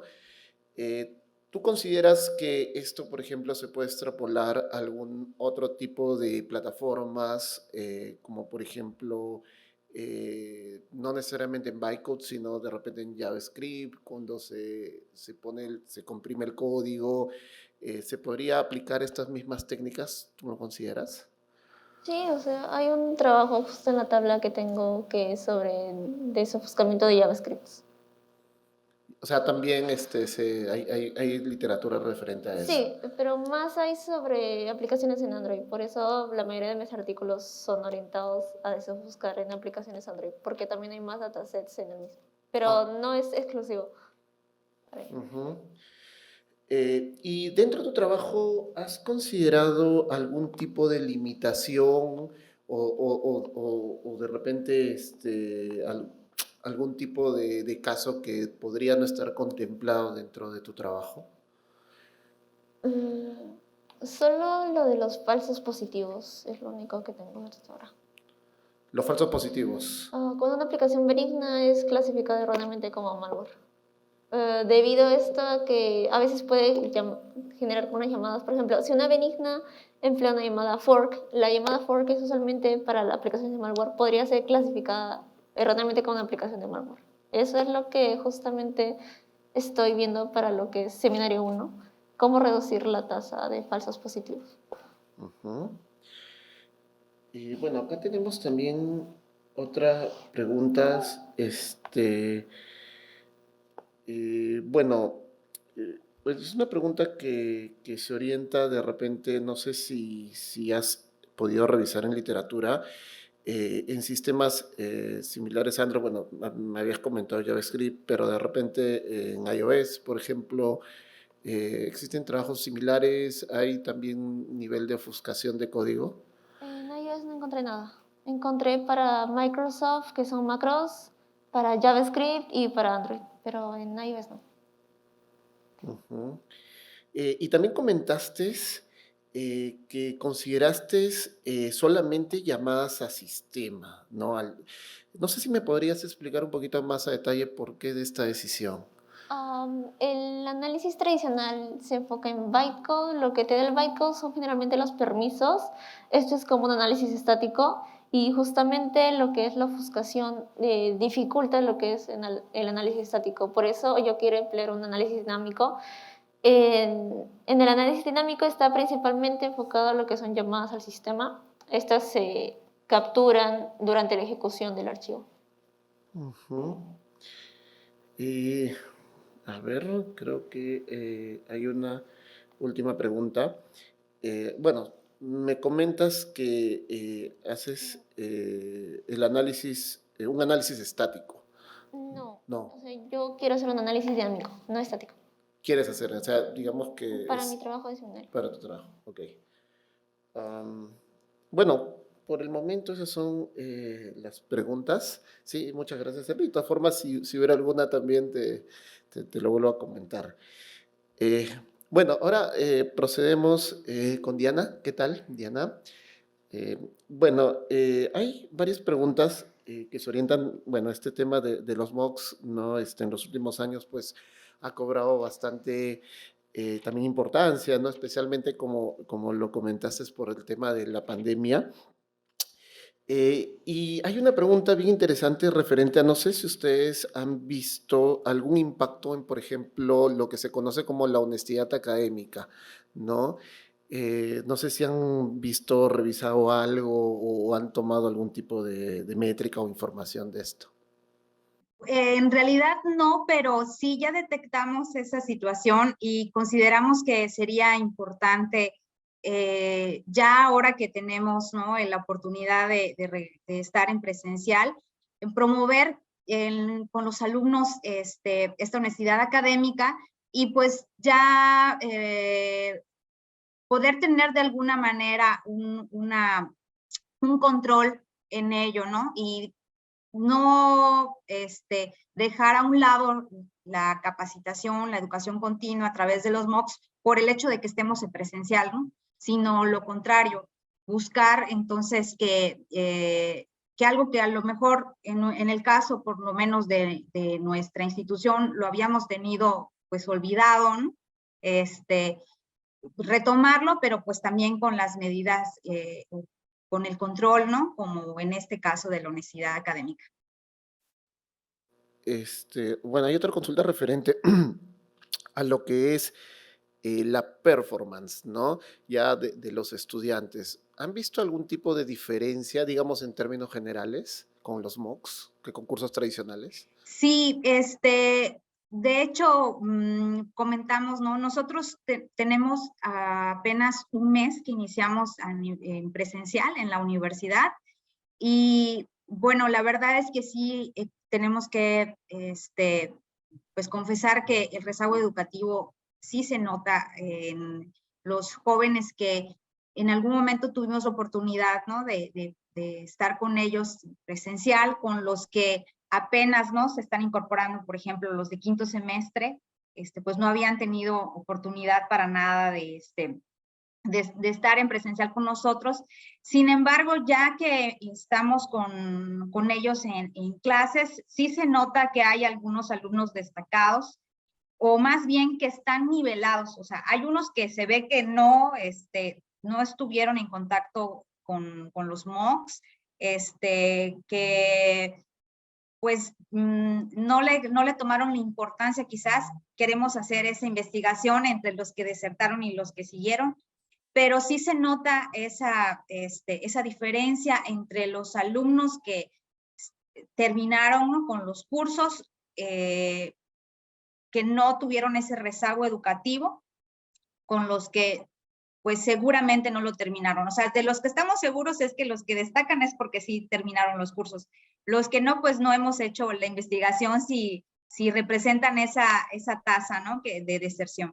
Justo mi siguiente pregunta era para esas deserciones, ¿no? Porque es bien interesante poder conocer el por qué. No sé, de repente, bueno, en tu experiencia, ¿no? podría ser de repente, no sé, el nivel de madurez, de repente, de los estudiantes, o no sé si alguna otra característica que tú consideres. Ok, sí, además del nivel de madurez, sí que, por ejemplo, les comentaba, ¿no? Los muchachos que en este momento están en quinto semestre, ellos cuando inició el primer semestre, o sea, estaban saliendo del bachillerato también con la tendencia de la educación en línea, pues desafortunadamente creo que pues no se tomó tan en serio, ¿no? Al inicio, por lo menos aquí en México, ¿no? Hubo mucha, fue muy permisivo, ¿no? El sistema educativo en México para que todos los jóvenes, pues, aprobaran, ¿no? El bachillerato y de esa manera ingresaran a la universidad, y definitivamente eso, seguramente es uno de las variables que estarán en juego, ¿no? En esas deserciones. Y también, además de ese nivel de madurez, pues creemos que pues no ha habido esa cultura, ¿no? de la educación autónoma, autodidacta, ¿no? En el caso de los sistemas de información, sino es más informal, ¿no? Cuando entra uno a YouTube y bueno, si termino el video o no lo termino, pues es lo de menos, ¿no? Y si completo la práctica de YouTube, pues, o de alguna otra plataforma, ¿no? Que hay gratuitas, pues no pasa nada, ¿no? En el caso, por ejemplo, de Coursera for Campus, eso creo que no lo mencioné, habían restricciones, ¿no? De un número limitado de cursos que se podían tomar, o sea que si no terminabas el curso, habías perdido pues tus créditos, ¿no? O la oportunidad de tener un diploma, y entonces eso hacía que muchos, pues al ver que estaba muy complicado terminar las actividades, dejaran el curso a medias y se inscribieran en otros, e ir probando, ¿no? Como que cuál era el curso que menos exige, ¿no? Para poder aprobarlo, y pues también creemos que esa es una de las variables que influyó en esta deserción, ¿no? El buscar el camino más fácil, y al no encontrarlo, pues simplemente dejarlo, ¿no? Bueno, sí, de hecho que es muy interesante, ¿no? El trabajo en estas nuevas técnicas o también herramientas, ¿no? De enseñanza. Y bueno, y hay mucha información que poder obtener y también seguir investigando, ¿no? Bueno, eso serían todos. Muchas gracias, profesora Diana. Muchas gracias, Erly. Bueno, le doy el mando al profesor Carlos. Muchas gracias. Muchas gracias, Hernán. Agradecemos a la profesora Diana Mex, que nos ha acompañado desde México, a Erly Villarroel, que nos ha acompañado acá en el auditorio, y al profesor Hernán por moderar la rueda de preguntas. Vamos a pasar ahora a una presentación de un artículo científico, resultado del Call for Papers. Este es un trabajo realizado por Alisson Ávalos, de la Universidad del Pacífico, Juan David Cárdenas, también de la Universidad del Pacífico, Rodrigo Caballero, de la Universidad del Pacífico, y el profesor Víctor Andrés Ayma, también de dicha institución. Vamos a hacer la presentación en modo virtual. Nos va a acompañar Alisson Ávalos, está conectando, está en línea. Al final, invitaremos a uno de nuestros docentes para que pueda moderar la rueda de preguntas. Vayan preparando sus interrogantes, las pueden formular por el canal de preguntas y respuestas de Zoom o también por el código QR que se les ha alcanzado. Ya. Bueno, buenas tardes con todos. En esta ocasión vamos a presentar nuestro proyecto denominado Estimación de la cantidad de híbridos en accidentes de tránsito dentro de la provincia de Lima, utilizando modelos de regresión lineal múltiple y PCA. Este trabajo ha sido realizado en conjunto por Víctor Ayma, Rodrigo Caballero, Juan David Cárdenas y quien les habla, Alisson Ávalos. Bueno, para empezar, vamos a explicar que el trabajo está dividido en 4 secciones. La primera, a manera de introducción, donde plantearemos el marco del problema que deseamos abordar y también la solución que estamos proponiendo. Una segunda sección de metodología, donde veremos paso a paso los procedimientos o los pasos seguidos para elaborar los diferentes modelos de regresión y su evaluación de resultados. En la tercera sección encontramos precisamente lo que son los resultados de este estudio y finalmente las conclusiones. Empezamos entonces con la introducción. Bueno, cabe mencionar que dentro del Perú, los accidentes de tránsito han sido catalogados como prioridad en investigación precisamente por su alta frecuencia y el alto nivel de mortalidad que estos tienen, además de la gran cantidad de afectados que dejan con lesiones irreversibles. Yendo un poco más a fondo dentro de este problema, encontramos que en los últimos 5 años han ocurrido cerca de 420.000 accidentes, dejando cerca de 14.000 personas muertas y 272.000 personas fallecidas. Asimismo, del total de estos registros, el 50% de estos pertenecen a la provincia peruana de Lima. Esta es la que concentra la mayor cantidad de accidentes. Y hablando ya en cuestiones de dinero, también podemos decir que estos accidentes representan cerca del 1.5% hasta el 2% del PBI peruano en lo que es costos de atención, lo cual se traduce en cerca de $1.000 millones. Bueno, yendo un poco más al detalle en el problema, encontramos que los principales entes encargados de atender este tipo de situaciones son las redes de hospitales y clínicas a nivel nacional, además del SAMU y la red de bomberos. Sin embargo, es preciso mencionar que estos entes cuentan con 1 hora de oro para poder atender este tipo de situaciones, ya que el 75% de los accidentados fallecen justamente porque no se le brinda una atención inmediata. Además de esto, podemos encontrar que en varias ocasiones se registran accidentes simultáneos, lo cual da lugar a decidir sobre cuál de los accidentes registrados se tiene que priorizar. Para ello, es precisamente que nosotros planteamos lo siguiente: un modelo de estimación de la cantidad de heridos en un accidente de tránsito dentro de la provincia de Lima.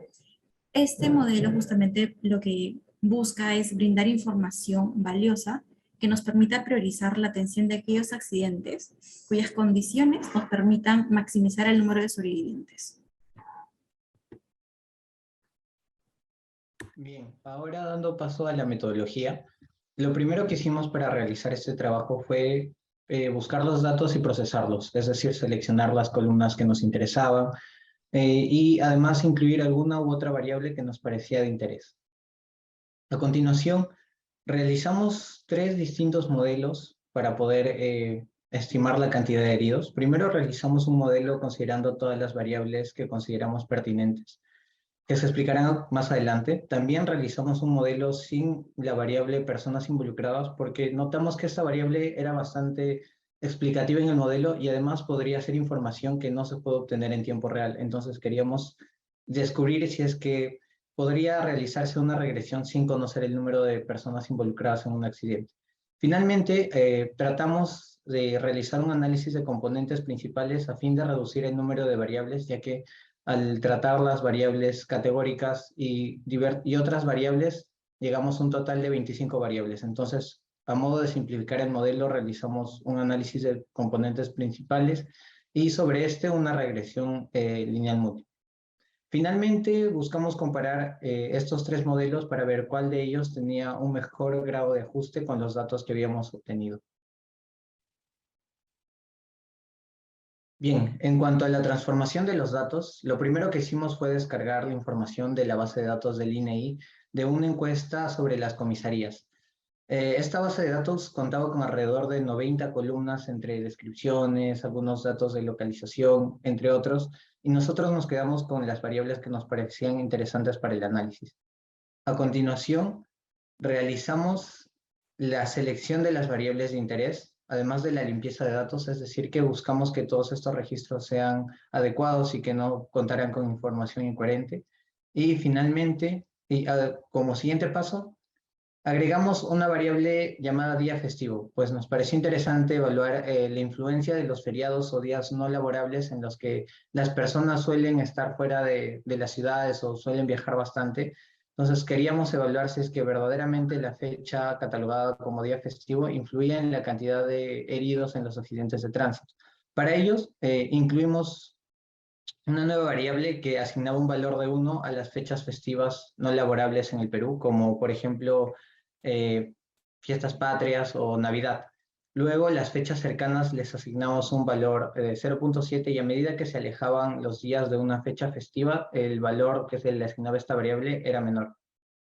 Finalmente, el trabajo que hicimos con las variables categóricas fue crear variables ficticias o dummies para poder de esta manera incluirlas en el modelo.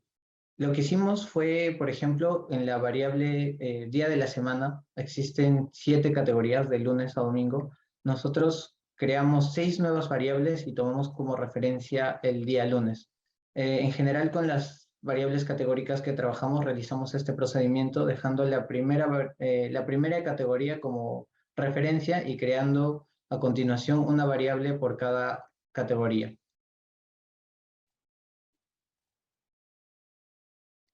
Estas son las variables que utilizamos para realizar la regresión lineal múltiple. Consideramos la fecha como hora y día festivo. También incluimos los días de la semana, los trimestres, el tipo de vía, ya sea rural, urbana u otro. Los tramos de vía como recta, curva, rotonda, los tipos de accidente como colisiones, despistes, entre otros, y las cantidades de vehículos y personas.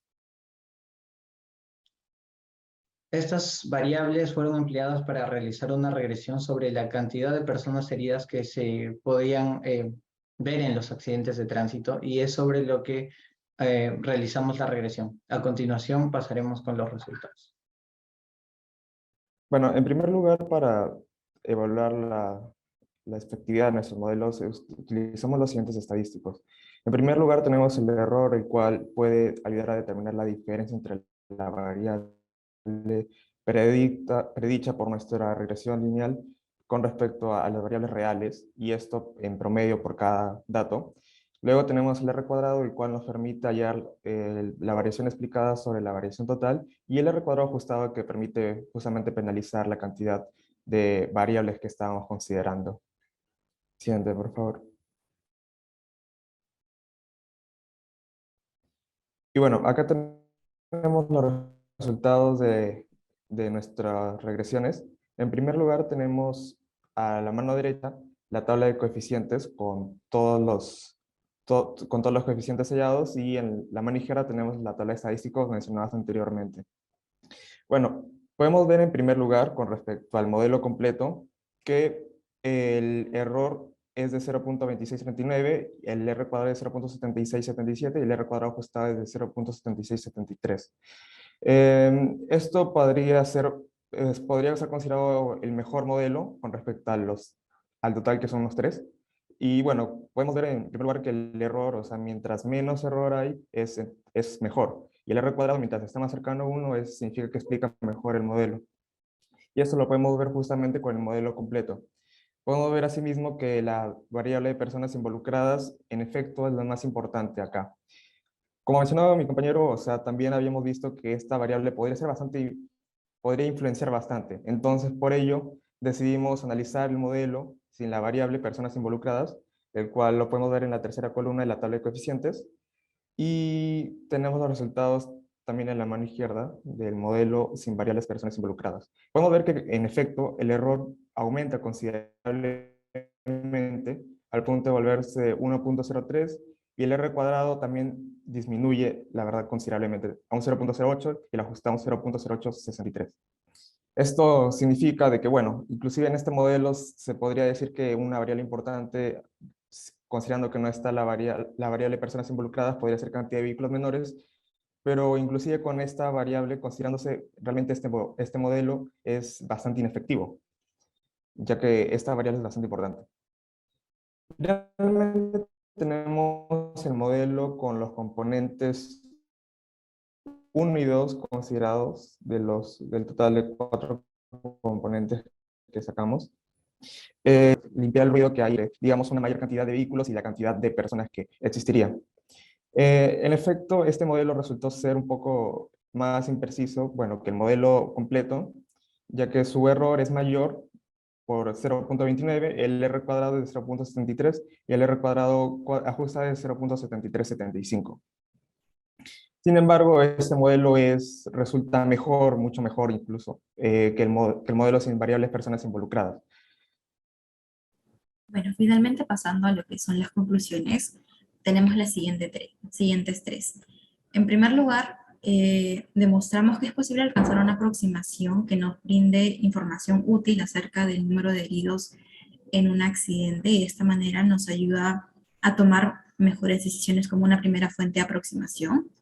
En segundo lugar, rescatamos que el modelo en base a todas las variables es aquel que explica mejor la cantidad de heridos en un accidente. Sin embargo, esto no desacredita el modelo también elaborado sin esta variable, ya que se encuentran situaciones en las cuales, si bien se podría presumir que un accidente con vehículos de mayor carga es aquel que podría contener mayores heridos, el modelo arroja que podría ser incluso un accidente con vehículos menores el que posee la mayor posibilidad de rescatar personas heridas.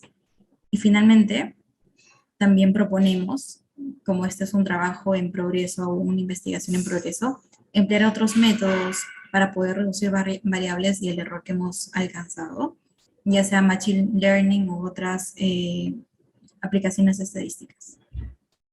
Y eso sería todo. Gracias.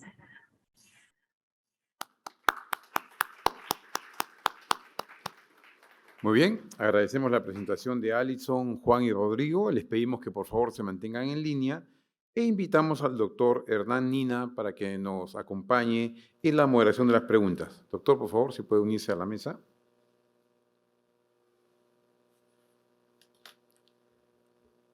Muy bien, muy buenas tardes con todos los presentes y muy agradecido a Alisson, Juan David y Rodrigo, estudiantes de la Universidad Pacífico, que han hecho la presentación de su trabajo, un trabajo interesante y bastante importante para nuestra sociedad, ¿no?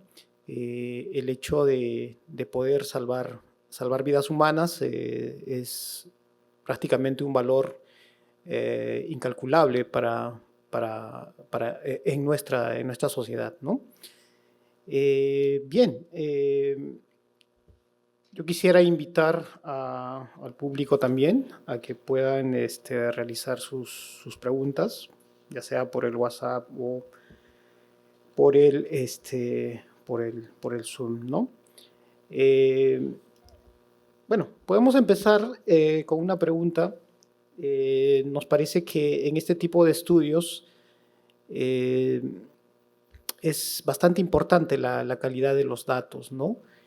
Si nos podrían comentar cuáles han sido la experiencia del procesamiento, por ejemplo, de los datos tomados del INEI, que es vuestra fuente que ustedes tomaron, ¿no?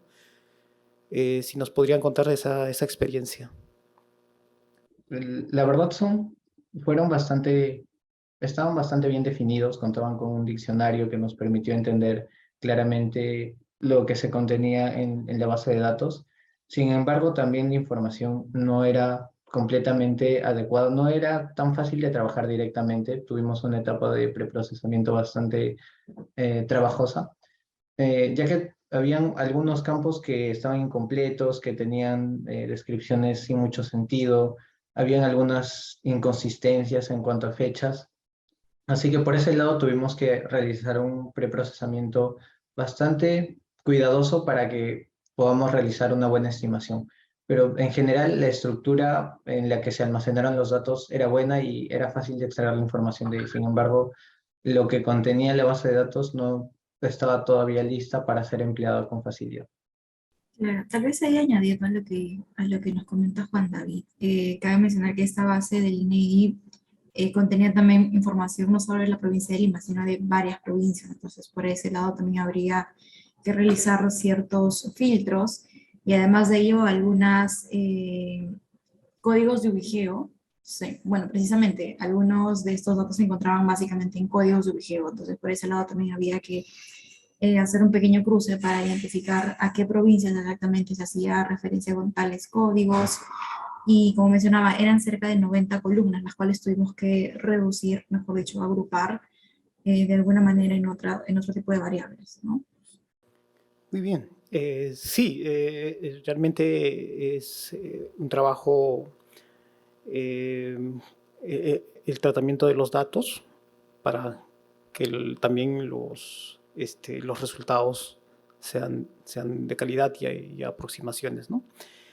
En cuanto a los modelos que ustedes tomaron en cuenta,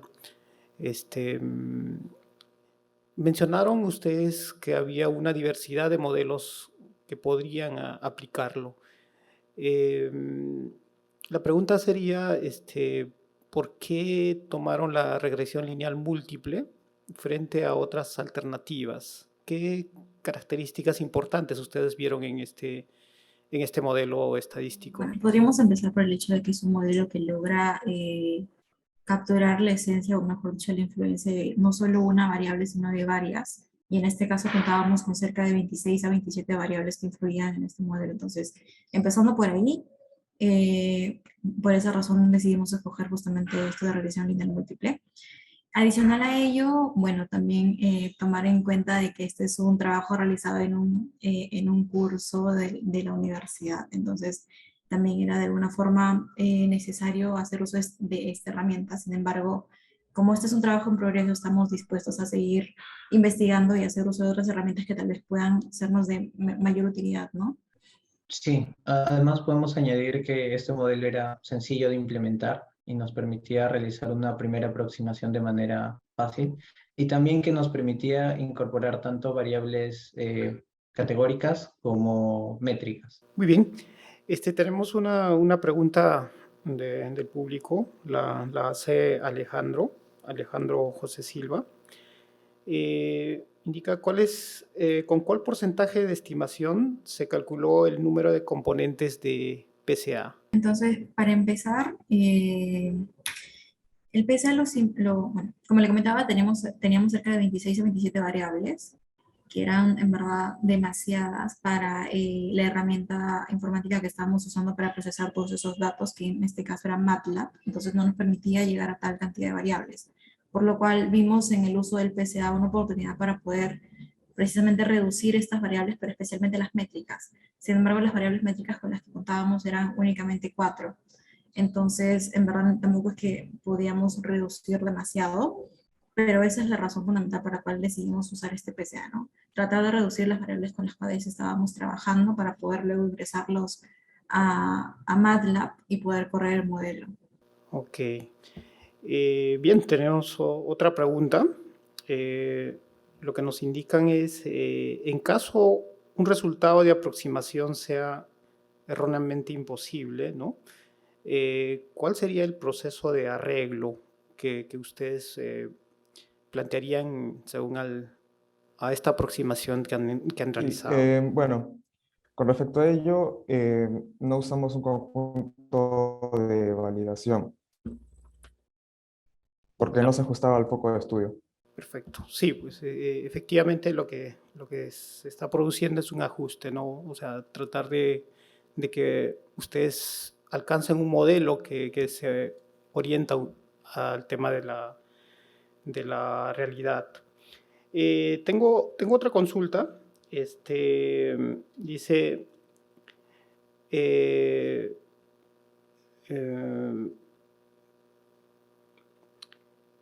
dice, para su trabajo en sí, ¿consideran que es más factible utilizar una fuente de datos externa y preprocesarla, o quizá hubiera sido más eficiente realizar su propia investigación en sí?